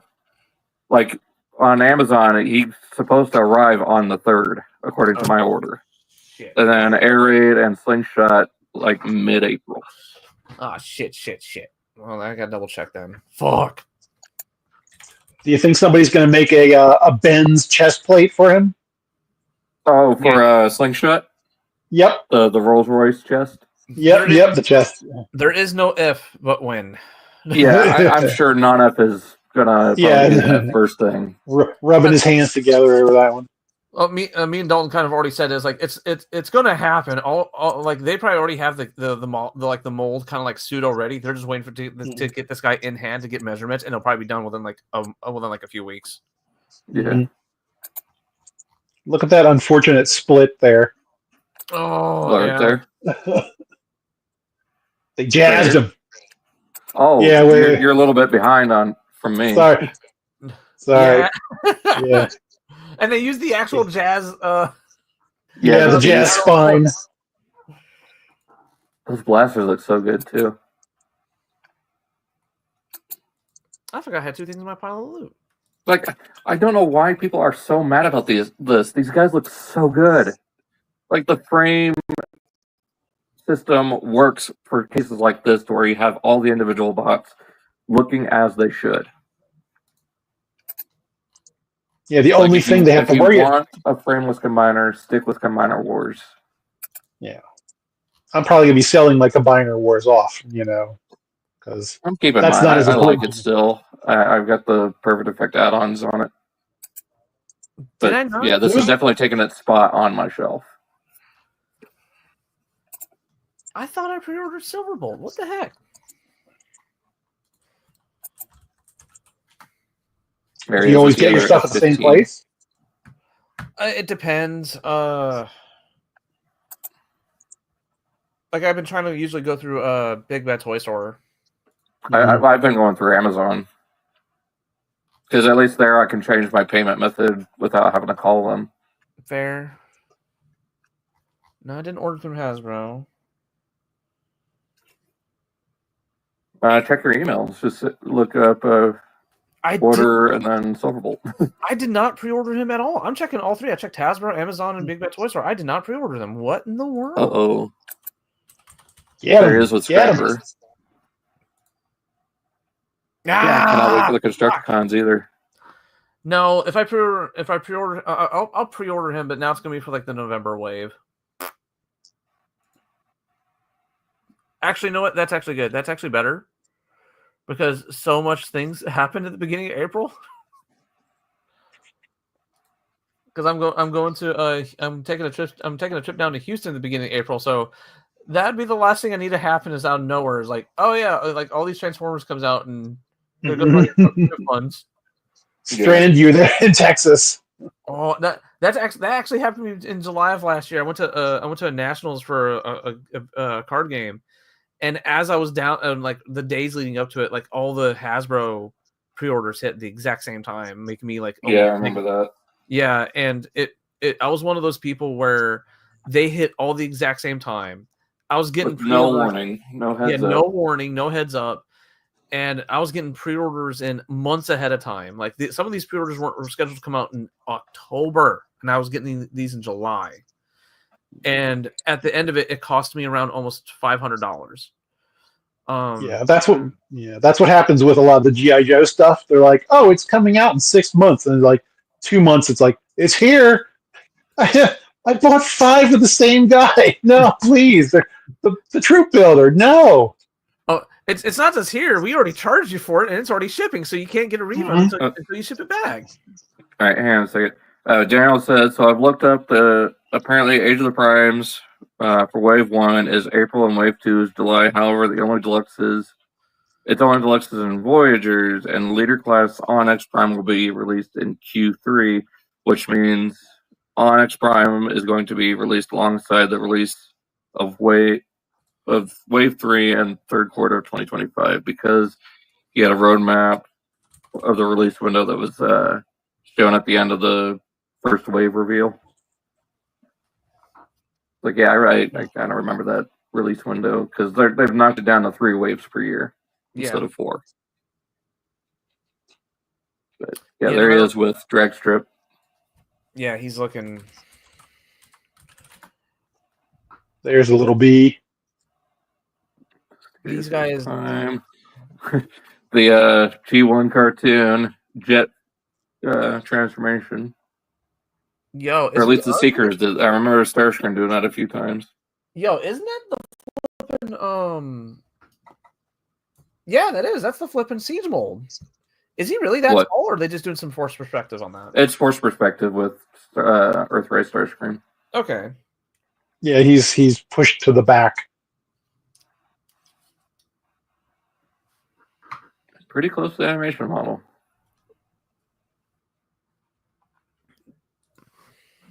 Yeah. Perfectly Blast Effect compatible.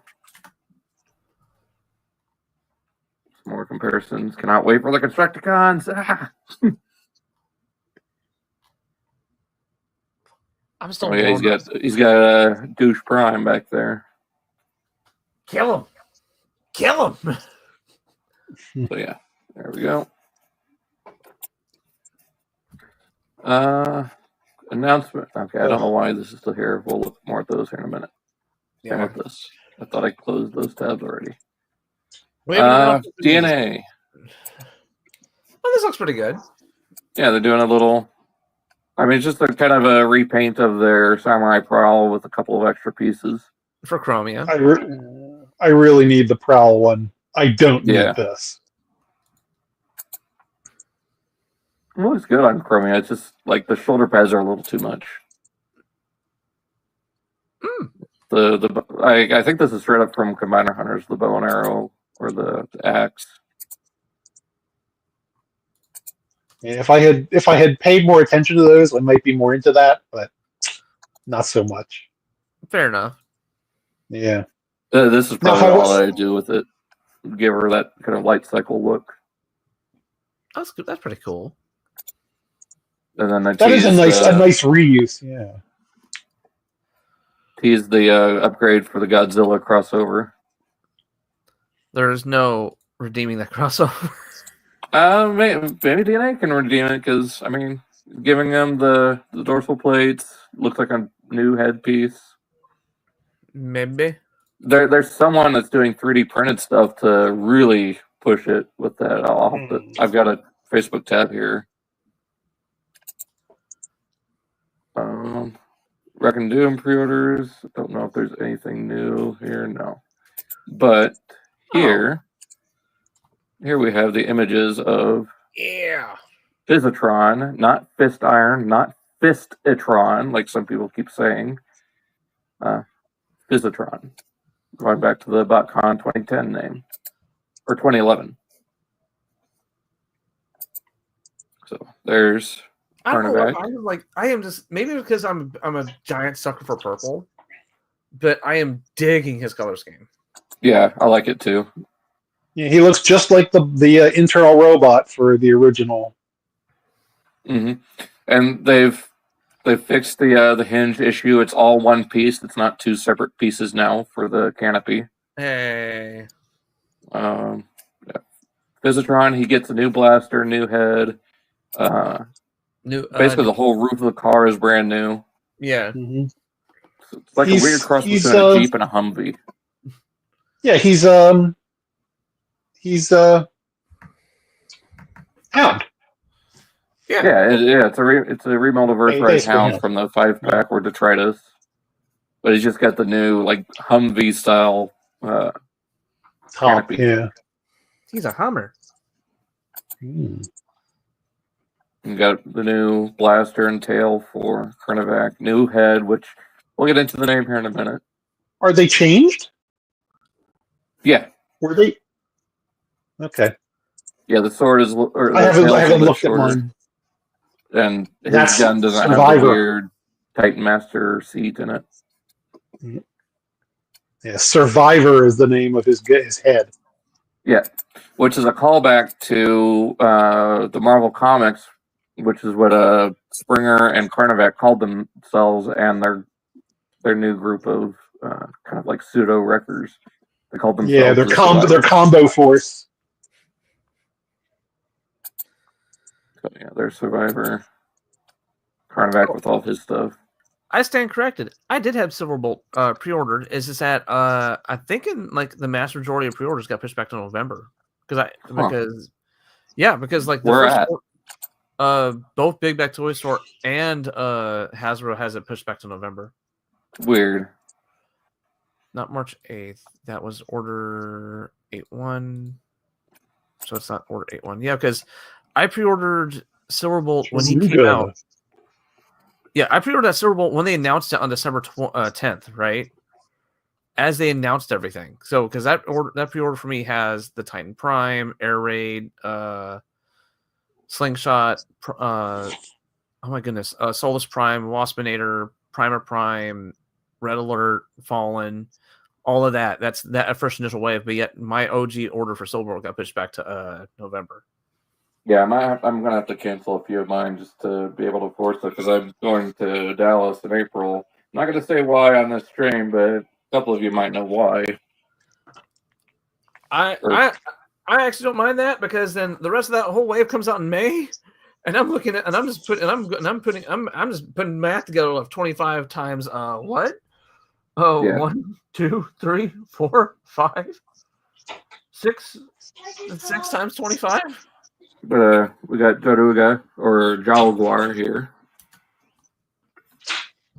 I don't know why they're saying lower torso when he's mostly on the back. It's because initially he formed most of the Yeah. Hey, Tay. Well, I love this vehicle mood. No Studio Series news, unfortunately. Yes. I cannot wait for Lyle Kaiser. We're going over some of the news that's been out for like the past week. But there is the Walmart Collecticon that happens next week. Yeah. And that might have some Studio Series news. Maybe. I know, so yeah. Magic Square has been doing their MP scale Combaticons, and here's their Onslaught. He looks incredible. Like, I wish I was collecting MP scale bots. And there's the truck mode. Yeah, I know everybody's seen that clip from The Simpsons of Grandpa Simpson walking into the restaurant, putting his hat up, and then immediately turning right back around, getting the hat, and walking out. That's my experience of anytime I think about, hey, I should try getting a third party. I look at the prices and immediately pick my hat up and go walk back outside. I mean, I think Magic Square is fairly affordable for MP scale stuff. I think I'm going to stick. I think I'm going to stick more like the legend size. Yeah, what were you saying, Cyril? Just a couple pictures back, they had Roll on his back there. Yeah. Yeah. Kind of. A little bit of overhang. Sharp shot? Easy. Tay, what do you mean by sharp shot? Here we go. Some Takara news. A lot of this we've seen before, so I'm going to skip it until we get to here. So, getting a new dramatic capture set of the Origins Autobots. And I just got my the re-release Bumblebee, and apparently Jazz is like super easy to get. So like, I don't really need this. You sure you don't need 6 Energon conductors opposed to 5? No, he came with 6. No, he came with 5. I just bought a pair of the wheeljacks on eBay for a pretty good price. So I am not going to have to buy this now, which is good. I'm good with 5. I don't need these things running around everywhere. And then with the blast shield, it's painted silver on the inside, so it looks more like an actual blast shield. I can understand why they made it originally transparent, because they wanted to also emulate like the Energy Road type of situation. I mean, you can still do that with this, and it still look just fine. Yeah. The character. Then you got. Oh, okay. Prototype colored RC. There is going to be some molding difference. We'll get. Oh yeah. Horrible. This thing is horrible. I don't like this color scheme, but I'm thinking about getting the cartoon colored one. I saw this, and you know what's the first thought across my head when I saw this? What? Great, we're doing concept series for G1. Yeah, a lot of people are calling for Unicron. Hey, now as a big Unicron fan myself, I will not object to that. I will gladly They buy did this. one of those. Huh? They did. Remember in the small figures or something like that. The Super 7. Oh, the reaction. They did Fat Unicron. Yeah. That Fat Unicron was based off of a prototype. Mm-hmm. So a lot of people are asking Hasbro to just make that prototype, give it more posability, and then and just mass release it, or at least make it like a Hasbro Pulse exclusive or something. Yeah, but yeah. So keep an eye out for the head and the blaster here as we get into. Hold on, Don. Tay. This what we're looking at is Missing Link RC. This is based off of a RC prototype that was made back in the 80s, but was never mass produced. Yeah. Well, it was never produced, period. Yeah. And what they did is that they basically updated it with modern articulation. And there's going to be two different versions. There's going to be the one that's based off the OG colors that they made back in the day, and then there's going to be one based off the cartoon colors. Yeah. So vehicle mode, it's all right. It's just a weird combination of pink and orange. Do not do it for me. Oh, I hate this. I hate this so much. Looks like something went wrong. Yeah. Yeah. Like okay. Did you guys design the colors on this thing on a computer where the color on the computer screen was like off? So you thought you thought you were making the right colors, but when it came out, you're like, oh, I messed up bad. You know what's funny? She looks like a junkie onto me. Yeah. Hey, there you go, Nancy. It looks like a gingerbread that turned into a 16+ drawing. Gingerbread man that turned into a 16+ drawing. I can see that. She does come with stickers like all those Missing Link figures do. Yeah. And not too bad underneath. I mean, she still handles kibble a lot better than the MP. Yeah. There's the tune colored one, and she looks so much better. Yeah. Damn the thighs. But yeah, she's got a more accurate head sculpt and blaster compared to the prototype one. Yeah, this is definitely the. I think this is going to definitely be the more the one that's going to sell the better of the two, because the prototype one, we're going to call it the prototype version, right? Just for namesake, the prototype version is just strictly there for the people who know about it, the G1 collectors and all that. But the mass public are going to look at this and go, "Why is it so fugly?" Yeah. And then they're immediately going to go look at this one and go, "Oh, I know this is supposed to be RC," and they're going to immediately pick this one up. Yeah. I mean, this is probably going to be the one I get. Like, and if they do Hot Rod, I'd rather get the magenta colors if they do that. Like the give issue from a couple of years ago. Give me a Missing Link Springer. Oh, that'd be cool. Yo, I would buy that in a heartbeat. Of course, we got our Constructicons showing here that Hook can rotate the crane arm.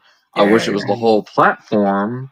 Because on crane trucks like this, the whole platform moves, not just the crane arm. So what that tells me, if only the hook moves and not the platform, that means that platform has part of the shoulder into it, and it has to lock in place with opposability. Yeah, but at least unlike the Combiner Wars, it has a pinned hook that can swivel, and it can extend. Daniel, not Daniel. Tete says everyone only buying it because of the thighs. Then Daniel said, "Look what do you guys think about having to go want to go back to having catalogs like in the old days for you have to check off which toys you wanted?" That'd be cool. Yeah. I use online ones basically. Yeah. Or since I collect GI Joe, there's like 170 of them now. I have a checklist on my phone just as I get them or to look what I need. Yeah. Now, what are you talking about? Like the old school like preview catalogs that we used to get inside the figures themselves. Like, hey, like we bought this one figure and it come with a catalog of that whole year's stuff. Because I know they actually handed those out at Toy Fair. They actually really? That's cool. Yeah. where it was like, hey, here's 2025's all like all the toys we announced so far, and it was done in the old style. I don't know about release date on Mirage yet. Yeah, we already covered that, Tay, but yeah, we don't have a release date on that. That was just the initial announcement. Or, well, it's in-hand photos. Oh, it's in-hand photos. Okay. Speaking of which, here we got the Dramatic Capture Triple Takeover set. I love the Blitzwing. Yeah. The colors for me for him are just like perfect. Another G1 Starscream for $50. Incredible. Yeah, I don't know if I need to do that again. It doesn't seem like it comes with the Energon parts for Blitzwing too, which is good. And no tender for Astro Train. Mm-hmm. Just 3 blasters, Blitzwing's 2 blasters and sword, and all the stuff for Coronation Starscream. Okay, Starscream has 2 different versions of blasters. Okay, yeah, so the ones with the handle up towards the top go into the shoulder pauldrons. Oh, got it. Yep. Yeah, it's basically meant. They're basically meant for his coronation outfit. Mm-hmm. I have the Coronation Starscream, but I've never really put that stuff on him. Not fair. I've got it on him with his arm out, going my fellow Decepticons with toy-colored Galvatron aiming at him. I really need to go back and buy and get that that Astro Train. This Astro Train looks incredible, like in these more accurate colors. But it also highlights all the issues and the gaps. Yup. Good God, the gaps. The whole entire time, you guys were distracted by the battle damage, only to realize it was distracting you from some of the worst parts of that figure. And that train mode is wide. I hope we get a new mold for Astro Train soon. Probably not anytime soon, because I can if I'm going to throw darts at the dartboard again, we will get the Studio Series one will just be this. No, we'll probably get a Octane before we get an Astro Train redo. Well, I mean, we're supposed to be getting Astro Train in Studio Series. I mean, yeah, they're just gonna basically they're going to take this version and put it in SS. Mm-hmm. Yeah, they don't need to do anything. Yeah, I mean, it's a good enough toy as it is. His thighs are too short. Like he's got really stumpy thighs. Yeah. Oh, Daniel says oh my goodness. Oh my god.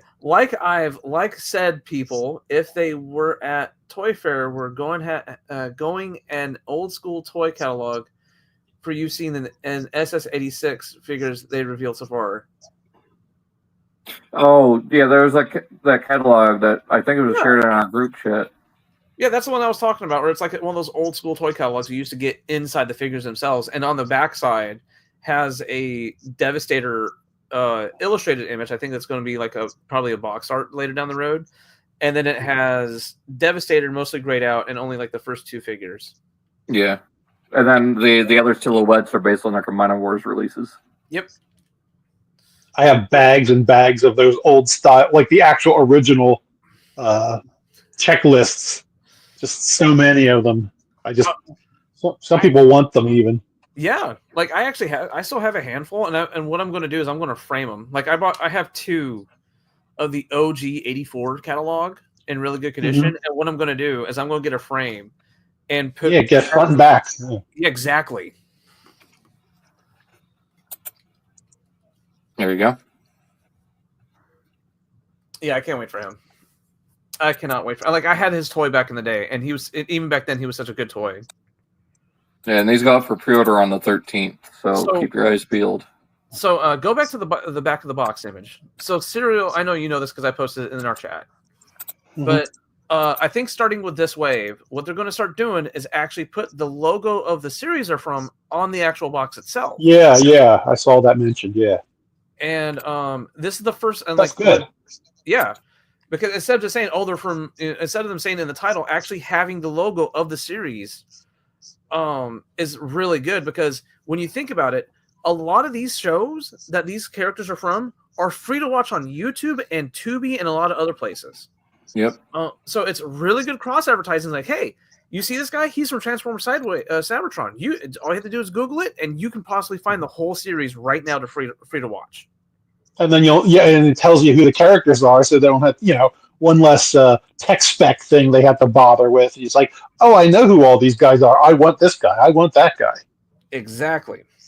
Yep. And we got Excellion. Oh, the Karma looks so good. Oh, the flames are popping so well. Yeah. And also, another thing that got pointed out too is that Sideways and Excellion both have painted keys. Yep. Oh yeah. I mean, so did Hotshot. No, he did not. Or did he? Yep. It was molded yellow and then painted over with translucent red. Oh, but were any of the details painted out though? Or was it just full spray? Details were painted, but yeah. So okay, so yeah, then these are. But we're talking about like how on Sideways, it's the sides of his planet key are silver. Yeah. And then all the silver outline on Excellion. So yeah, they're taking the feedback and they're taking our feedback in and actually painting the keys. Even though the key is in the wrong color for the Speedia. It's a give and take because it's either we have a right key but a wrong gun, or a right gun and a wrong key. We can't have both. Well, no. I mean, yeah. I'm just talking about the color of the plastic. It should be red. Yeah, but it's clear plastic, which means it's molded with the gun. Yeah, and the windshield. Yeah. But, yeah, those go up for pre-order on the 13th. Some more images at this whatever location. The place is, they put up more. Yep. They put up Devastator, kind of giving us a look at. I think Scavenger. Hasbro intentionally gave them this because they initially popped off. Because it's way too convenient that that's the same exact place that put up all the wall decorations. Out of nowhere, it gets this brand new Devastation piece of art. Mm-hmm. Yeah, there's Scavenger and Mixmaster. So that's not Sideways. That's backwards. Oh wait, what? What? No, he's it's Tay. I think he was talking about like Oh, just a joke about Sideways. Yeah. Okay, we got confirmation that Mixmaster. No, it's it's PB&J the long way. Yeah, so pretty sure those will get revealed around either if they do a fan fest for Pulse or SDCC. Okay, so Daniel, we gotta go in order here. Daniel says, "I'm not holding I'm not holding my bet for SS86 to the Siege Leader class. Like maybe have a bit of remolding, retooling like what they did for SS86 Springer, or some new mold." Oh, okay, yeah, that's fair. I mean, if they did that for Springer, they can do it for Astro Train. And wouldn't be not at least interesting for Astro Train for Studio Series 86 be a commander class instead of the listing where he's a leader class. That'd be cool, but I think the commander class is probably going to be a reissue of Rodimus with like better detail and paintwork. Possibly. And then Tay asks, "So what is this Age of the Primes line?" It's basically what's replacing Legacy. It's the new generations line, like how we have Combiner Wars, Age of the Primes, Titans Return, and all the Legacy. That's this toy line for this year and next year. Yeah, I was focusing on the 13 primes as well as like they did with Legacy. Yeah, getting our characters from other universes. Oh yeah, getting our first mass marketed toy lines of all the 13 primes, and some of them have never gotten toys or any kind of mentions before. So yeah, so as of a couple days ago, the laser nunchaku have been unlocked. Actually, 2 days ago. As of right now, we are standing at 16,141 backers on Leo Kaiser. At this rate, we will meet our goal. Yeah, we'll unlock all 3 tiers. Yeah. I'm sure it's probably going to be the most, if not the second most successful Transformers HasLab. Once I saw that, once we had that initial dump from the retail pre-orders, right? I was like, yeah, we're making this. This is not going to fail. Yeah, there's so many people who want things to fail who are awful, you know? Yeah. like a good example is I've never seen, like, I've always heard of Victory, but I never watched it. But after getting Victory Saber, Deathsaurus, and now I have Leo Kaiser on pre-order, I'm tempted to try to go back and try to watch it. You definitely should, and I would say don't go with dubbed ones. Just go with the sub, because the dubbed ones aren't good enough, unfortunately. Because no one really pays enough attention. Oh yeah, I legit try to track down the old Shout Factory DVDs, but those things are $200 right now, and I'm not going to pay for that. Oh come on, that's the Malaysian dub of Headmasters. That's the best one ever. Hey, Sparkle, come here. No, I actually have Headmasters. I watched that. That was garbage. And it's also riddled with old. Now you don't call me Billy anymore. That thing's also riddled with flipping 80s anime tropes, like with the narrator coming and go, Ultra Magnus is calling Springer on Cybertron to talk about the situation. Cuts to, hey, this is Ultra Magnus calling you, Springer, on Cybertron to talk about the situation. Like, what? Well, then the whole thing with the person covering their mouth to talk as six shut. Yeah. I heard good things about the Megatronus figure. It's then Daniel says it's focusing on the original 13 primes, getting their own proper figure as Tay-Tay. Oh, okay. This Robosen has teased that we're getting a flagship Bumblebee, so it means he will actually be able to transform this time. I was just about to ask because I know they released a non-transforming one. Mm-hmm. So maybe they did get the license from VW, or they're just going with a nondescript penny racer look. Hey, I actually wouldn't mind the more tune accurate, more penny racer look. Yeah, shake things up a little bit. But we'll see what happens. Shake the boggle cube. I think a lot of people for Bumblebee, they see the Beetle in their head, but they don't realize that it's a penny racer for real. Yeah, yeah. It just happens to kind of be based on a Beetle, but it's not really a Beetle. It's as much a Beetle as Wheelie is from Wheelie and the Chopper Bunch. Yeah. Mm-hmm. That's an old cartoon shout out there. Ocular Max, this is their exclusive for TFCon LA. I need to track this down. This is Black Cat from the Marvel Comics. And then you can see his packaging is meant to look like Toaster. Okay. And it looks like at the show there will be a Robot Mode Marvel Comics Rat Bat pin. Let's see. Too bad they're not toys. Do what? Too bad they're not toys. Oh, they are toys. Oh, got it. Sorry, I thought it was just a magazine. Well, it's just the box, and then the case looks like the comic cover. But yeah, this is their remix, so they're 1-to-1 sized with actual regular cassette tapes, but they're kind of like MP scale in robot mode. I've got the 3 releases of Steeljaw that they've done, and I would love to pick this up. I don't know if they did a Shattered Glass one, but I'm assuming that'll probably be exclusive at BotCon if they do another exclusive with BotCon. People are getting in-hand images of retro, quote-unquote, G1 Bumblebee. Doesn't have a faceplate, so not retro enough for me. They absolutely should have done that. Yeah, I don't know why they didn't just use the gold bug head. Isn't this just the Netflix mold just re-released? It's just in G1 toy colors. Like it even if you let me get back to the well there you go, side by side. So instead of the yellow on the forearms, it's black, just like the G1 toy. Black waist piece, black windows, and then on back here, like how the G1 head has that little panel with the thruster, it's right there on the license plate. Okay. The bad part is that like I have yet to see a Generations Bumblebee to real like be that. I have yet to see a like a G1-esque or just a Bumblebee in general from the Generations line that really hits it out of the park for me. They're all like, it's fine. Yeah.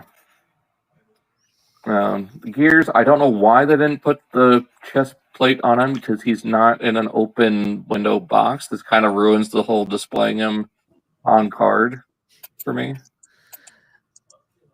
But there he is with the G1 style head from the Mysterions.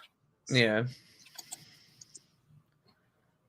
Like I want this one versus the Bumblebee. Oh yeah, and then the sea. Oh, that's Yeah. probably what we'll see this next week is the retro G1 Sea Spray. Oh, I need him. Yeah, same. Hopefully, Alan Oppenheimer goes to another convention that I can make it to and have him sign it. They're gonna have to get Power Glide then out somewhen, you know. Yeah. Yeah. We'll go over this here in a minute. TM reviews. There's some stuff here that he's taken pictures of. So I guess some TFCon stuff. There's the Drift figure that just came out from Ocular Max. Is that supposed to be a flippin' Initial D? Initial D reference. And there's the Black Cat. Yeah, I got to get this if there's any available later from Toy Dojo. Giant Unicron head. God damn bless it, that's a giant Unicron head. I guess this is another. This might be a TFCon exclusive at for X Transbots G2 First Aid. Paragon. Ooh, they're cutting it close there. I mean, First Aid is a general term, so I don't think they'll get in trouble. Nah. It's like saying ambulance or police car. It's stuff that is like it is an open term. Yeah. But I was trying to find. I guess look at this. Iron Factory with their samurai styled figures. There's Artfire. Hey, what? I bet $50 that Alan put on the Unicron head. That Unicron head was as big as me. I can't put it on. I can fit in it though. Artfire looks really good. Oh yeah, he looks pretty good. Cute little fire truck. There we go. Here's the jet mode for Sideways. Yeah, boy. I really hope they do a release of the Noise Maze mass production type. Like the gray and blue. Was he in that show? It wasn't in the show, but it was. Well, actually, yeah, it was in the show. Hold on. It was just the citizens of Planet X. Let's see. Give me a second. Here we go. So, Robot Toys. Alan, you and I looked at their little Legend Style Cheetor and Black Panther. Uh-huh. They're doing an MP scale Scorponok. Ooh. $120. And he looks incredible. Have you been collecting any of the Beast Stores stuff, Cyril? Yeah, I get everything. It's just once again, I only get Hasbro or Takara Tomi's actual stuff. I can't afford to stray further than that. I mean, for MP prices, $120 for this isn't too bad. Like, no, but then again, it wouldn't fit with the size for everything I do. That's the problem, you know. Oh, you focus on like Chug. Yeah, I can't deal with things that are too much out of scale. Not that scale really matters or anything, but yeah, there he is with the MP Megatron, and God, he looks so good. Like even better than the was it the Takara ones that came out last year? I can't remember what the line is called. The Premium Finish. Yeah. Perfect scale, and there he is with the Metagate Pterosaur. Which I hope this company does Pterosaur because that Metagate one it's too much of a brick in beast mode. Black Arachnia. So yeah, he scales pretty well. The established MP. They got that down pretty good. Colors are spot on. I think he has LEDs in his head. Yeah. You got the Cyber Bee lighting up. The way they handle that tail. Oh yeah. Mm-hmm. Yeah, Tay, they did really good on this. Actually, on this, this is damn good. Look at that. You get a little sad scorpion. Oh, sad. An angry scorpion. Does he have opposable eyebrows? I think he's got 3 different faceplates for beast mode. Okay. Yeah, it's 3 different faceplates. Okay. No, wait, hold on. Go back. I think they're just movable eyebrows. No, Maybe. It's 3 different faceplates. Or no, it could be posable eyebrows. Huh. Yeah, I mean, is that I don't. They're not really showing that it's switching. Yeah. As much as it could be the same face with different eyebrows. I don't know. Maybe they articulate around the eye. Yeah. There he is with the premium finish Scorponok, and vastly superior.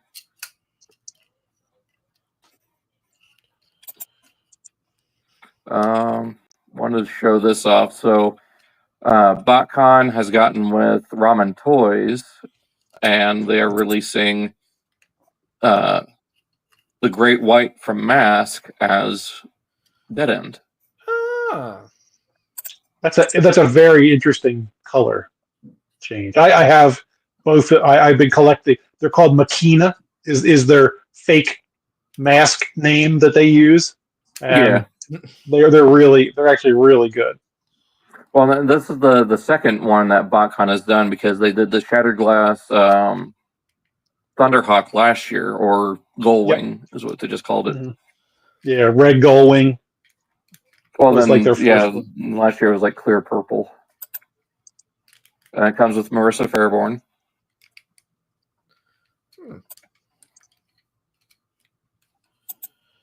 So, got that. Still got the Great White logo in the rear window. And then I don't know what this tank or figure are from, but they're doing a G2 Megatron set for BotCon. Oh, that's who is that? That's also Ramen Toys, but I don't know what it's based on. They are doing these are actually for their G.I. Joe classified figures. They're 6-inch G.I. Joe, since I got those. They are doing basically a tank body that you could put bunches of different tops on. So you could have a tank, or like a missile launcher. So basically, you create your own tank, but this one they have painted up just as that. That's actually and then you can when they take off the turret, you can fit 2 other figures inside the tank itself. Mm-hmm. Yeah, they have one they have a top that you can have a bridge layer for the tanks and stuff to go across gaps, stuff like that. That's actually a really cool idea, because that's the biggest version of that's the biggest part of that toy. So just having that as a mold ready to go, and all you have to do is just make a new mold for the top is really is a really good planning ahead. Yeah, you should definitely look at Ramen Toy. Megatron. So he's going to have a bucket style helmet with the shin guards. So excited to see how that turns out. More BotCon exclusives. This is your box set for this year. It's called The Sound of Science. It's Glyph versus Sound Blaster, and these are official through BotCon and Yellow Park. So just like last year with Sunstorm and Magnum Convoy. BotCon getting exclusives again. Yeah. Yep. Official. And first time that we've gotten an official Glyph in about 20 years. Shoot. And then a new character, we're getting Ladybug. This will be an individual release exclusive. I think $25, if I remember correctly. And then the box set, I think, will be $45. I can't remember. Definitely should release them. Female Decepticon based on the G1 Red Bumblebee. So they should release them in a multi-pack for just as recolors. Yeah. I think that's it for that stuff. But then we got some TFCon stuff. Here's the Iron Factory Lao Kaiser, which I'm very tempted to start working on getting this. Oh, I am right there behind you. Yo, does he have wings? Yeah, those are from the rotor blades that come with. I don't know if it's part of the whole set or if it comes with. Those might be new, because I think it comes with Death Cobra. Okay, it might be Death Cobra, because I was going to say that I know they're trying to include new things like the blasters from the buggy. Mm-hmm. And I know they all look so good. And I know that my biggest complaint with him is that he is more framed than some of the. He is more framed than the flipping frame stuff from Hasbro, but I mean everything still looks good though. Yeah, and then Fans Hobby showing off their test shot of Metal Hawk, who will have Pretender parts. Ooh. Pretender parts. At least it won't have the creepy human face like BotCon 2012. Mm-hmm. I think this is Dreamlife Productions or Dreamcast Productions. I can't remember, but these are all like original designs. Of an F-35? Yeah. But it looks like it's an F-35 that converts into a like Bumblebee Bavers. Yeah, yeah. These are all original designs. Oh, but they're based off ICBM launcher. Yeah. Oh yeah, that's definitely Bumblebee Bavers design. Yo, what is that? That's F-18, I think. It's the same jet that they used for Dreadwing, the drone. Huh. From the 07 game and movie. Huh. But yeah, there's Black Cat. Chosen Prime display. Yeah, so there he is, the Obsidian blade with Grand Scourge Convoy. Take my money for the Soundwave figure. I'm gonna have a heart because of these original figures. Yeah. Mm-hmm. And I'm not gonna lie, Tay. I'm a very cautious when I try to collect third party things, but like that Iron Factory Leo Kaiser is kind of like, I think by the end of the year I'm thinking I'll have like at least 2 or 3 Leo Kaisers. There's the 3-0 Red Alert. The MDLX, so these are their a little bit smaller scale figures. There you go, Lost Light Rodimus. Yeah. Yo, last time I went to Dallas, they actually had some of the MDLX figures in one of the Japan shops I was at. I was actually very tempted, since I was like right there. I think they were selling for like $75 in store. And I'm like, I was half tempted. Like, shoot. How do you feel about we going on the offensive? Huh? How do you feel about going on the offensive? What do you mean the offensive? The frame from the comic. The Megatron arm. Oh. I don't know the context of how or / why he got Megatron's arm. I mean, he tore it off. Oh, he tore it off? Mm-hmm. Yeah. And he lost his own arm, so he had to replace it somehow. Now this is my wheelhouse right here. Give me my boys. Speaking of your boys, here's another one. Mm-hmm. I was gonna say boy, but right as I was about to say, you tabbed over to Ironhide. I was like, no, give me my boys. Give me my boys. There's Primal and more show accurate colors. I wish he looked like this in the movie. I don't know why live action movies think that we want bland colored bots. Add some highlights, yeah. Get the mutant mask. The flail. You know the funny part is, when you think about it, the Rise of the Beast Autobots had some of the most popping colors out of all the movies. Yep. Pink, yellow, I mean beige, but it still stood out. Optimus, red. Mirage was silver. They all stood out. Like silver and blue, yeah. Yeah. and yet but yet it's the Maximals that had the more bland colors of those types. Yeah. All right. Here's the Tay. My favorite Autobot of all time is Jazz. And when it comes to like the movie designs, like those MDLX ones, like those that Ironhide and that Jazz, I might and I will not. Okay, there's no might in that sense. I will eventually pick those up, especially that Jazz. I love that Jazz.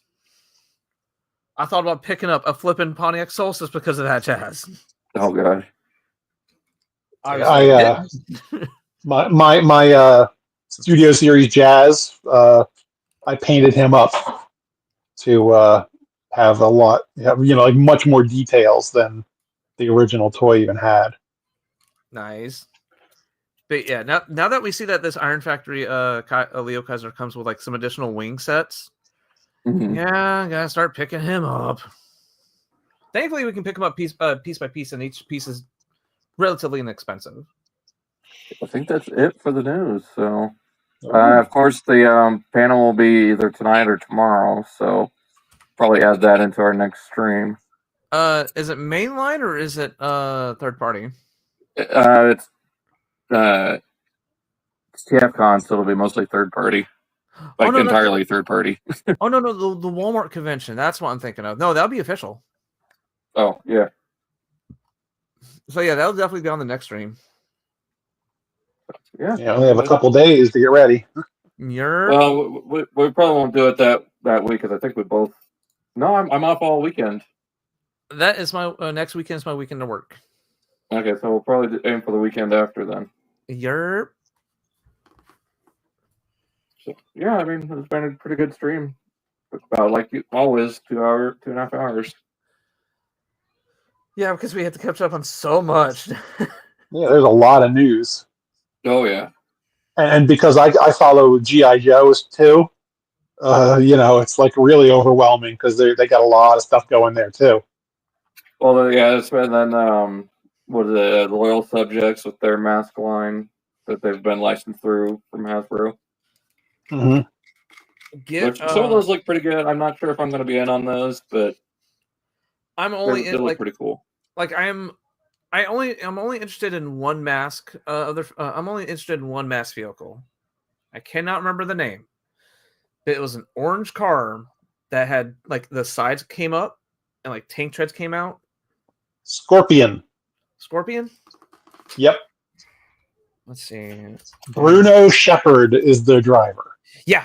Because I remember the guy whose name was Bruno. Mm-hmm. Yeah, Wasn't there? I'm a big crossover fan of all kinds of stuff like that. Because what was it? Stinger. Yeah, because my cousin at the time, he had that, and that was he had all the Max toys, and that would always be the one I would always go to start messing with, and I always wanted one for myself. Yeah, the chain claw that comes out the back. Yeah. Wasn't one of the Micromasters made to look like Stinger? Yeah. That that whole 6-pack of Micromasters actually had two Masters. Yeah, it was Stinger and Hurricane. Yeah. Hurricane, yep. The blue what was Bel it? Air. Yeah, it was blue with like these weird like cool flames on it. Yeah, I'm trying to remember what the 6 treads, and then the headlights came out to form cannons. Yeah. And then the canopy of the car turned around like a turret. It's like a Studebaker or something. I don't know. It looks like a Bel Air. I'm looking at it right now. But yeah, like if Playmates ever makes one, I'm definitely picking one up because the secondhand prices of a complete Stinger is kind of bad. Add my wallet. Mm-hmm. I wonder if that's going to change with the stuff if they get any deeper into the mask stuff.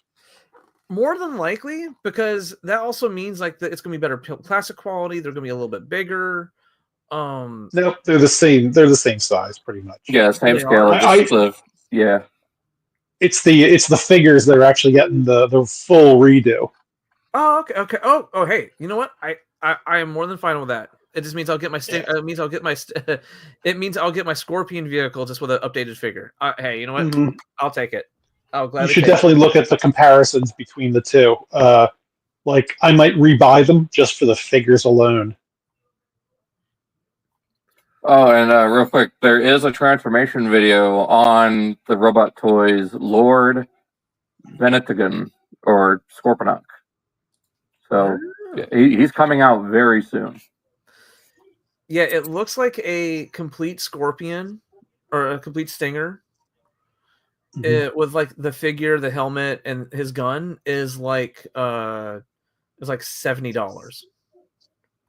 Yeah. That's what they're going to be for the toys when they come out again. Have you seen the prices for the mask toys? I have, yeah. Yeah, they're compared to 80s stuff, it's the same price.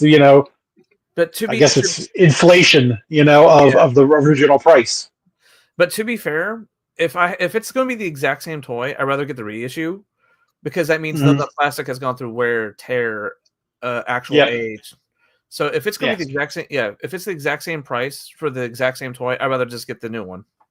Yeah, and the better figure is real. Like the faces have eyes, like dots for the eyes, where they originally did. They had very blank faces, and it's just the hair painted.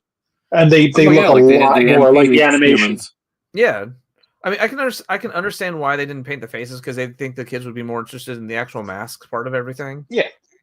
So I mean, because you're always gonna have it on, but yeah, definitely with the new fix. I don't know what you're trying to get at, Daniel. Like, have you guys heard about the rumor about Hasbro doing made to for certain figures? What are you trying to say? I think he's talking about the rumor of certain figures coming like made to order. I mean, Hasbro's already done HasLabs for regular stuff. Dragon Man. Yeah. With the Marvel Legends. I can see it happening, especially with a bunch of like more what is it? I'm trying to think about it in a more like broader spectrum. So say for example, we had a well, I'm going to use Victory as an example, right? Because Victory is very lesser known amongst the transform. It's more like niche characters. Yeah, it's very niche characters that like I can understand niche. I can understand like Deathsaurus, Victory Saber, and Leo Kaiser getting the HasLab treatment because they're more complex Transformers in total. Especially and bigger names too. Yeah, especially Victory Saber over here. Like all this stuff that he does, yeah, it's only he's only able to do it as being a HasLab.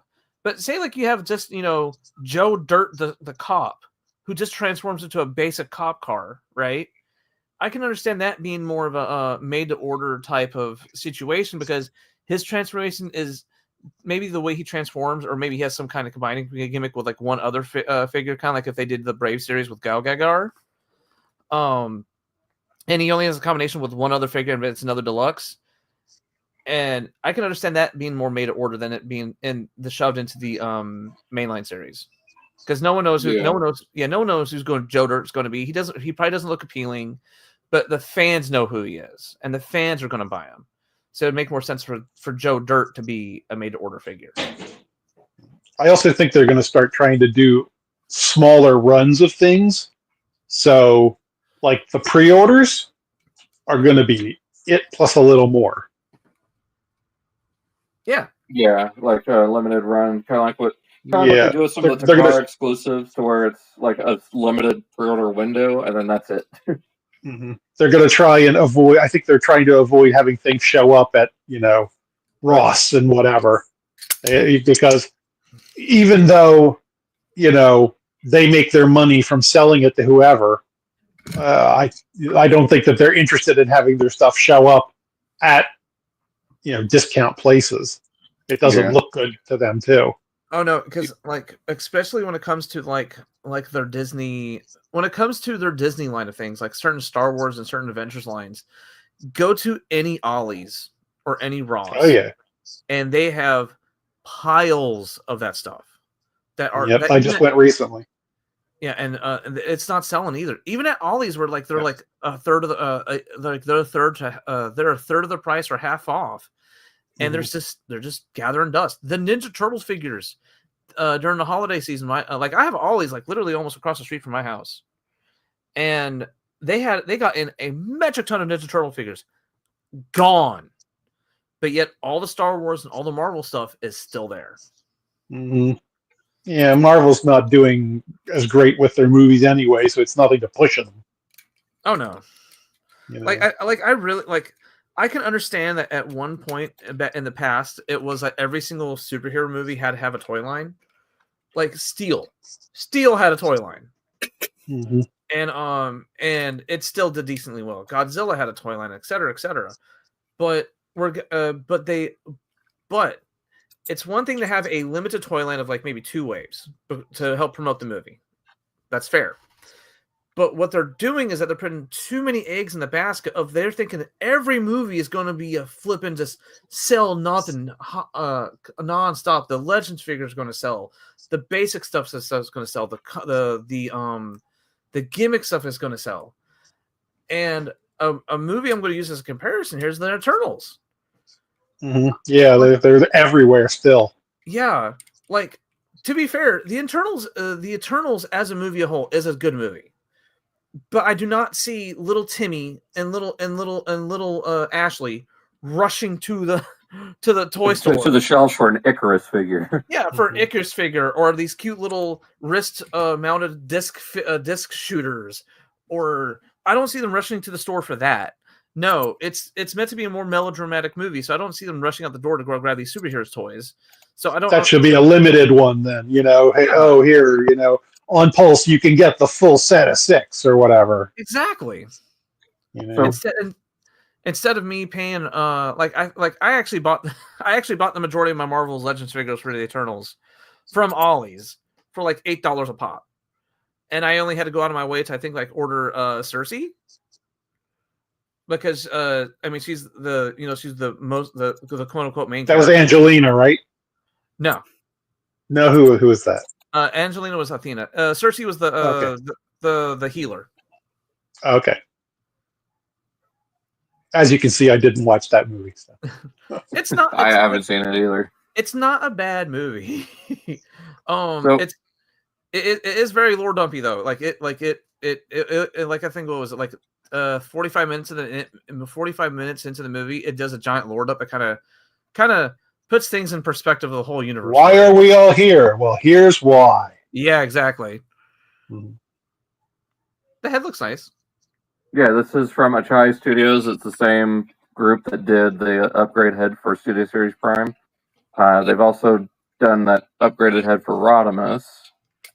They're also doing Galvatron, and if you could see back here, he's got the regular face from Sandstorm. They did show the CAD model for a handsome face Sandstorm. So if you don't want the 2-pack with Slugslinger, you can just get this upgraded head for about $25. Do you know what the bad part is? I'm thinking about getting the old Thrilling 30 Sandstorm and having that my definitive Sandstorm. I mean, I've got both. I'm good on that front. Yeah. Because the bad part is I actually like both molds, but I like that more dramatic like buggy to VTOL visual perspective from it. Yeah. But yeah, just figured I'd show these here since I couldn't find them earlier. Yeah. So gonna end that there. I think that's a good place to stop the stream. So let's go ahead and round one more time where everyone can find you, starting with Alan. You can, of course, find me on YouTube at either Werewolf Finder for my toy reviews or Werewolf Finder Gaming for all my gaming reviews, where we are currently playing through Dark of the Moon, and we'll be back Monday. All right, cool. And Cyril. Please don't find me. Okay. Please don't find me. Of course, you can find me over at Daltonian95. I'm going to try to get some more videos out. I just need to go through what I haven't reviewed yet because I haven't bought anything in a while. Just like before, I've got bills and other things I got to get paid off first. So that being said, hope you guys all enjoyed this stream. We're going to try to do one of these again here in a couple weeks. So stay tuned for that. Thank you, Cyril, for joining us. Thank you. And we'll catch you all the next stream. So see you guys next time. Be sure to like and And subscribe if you peace did. sports.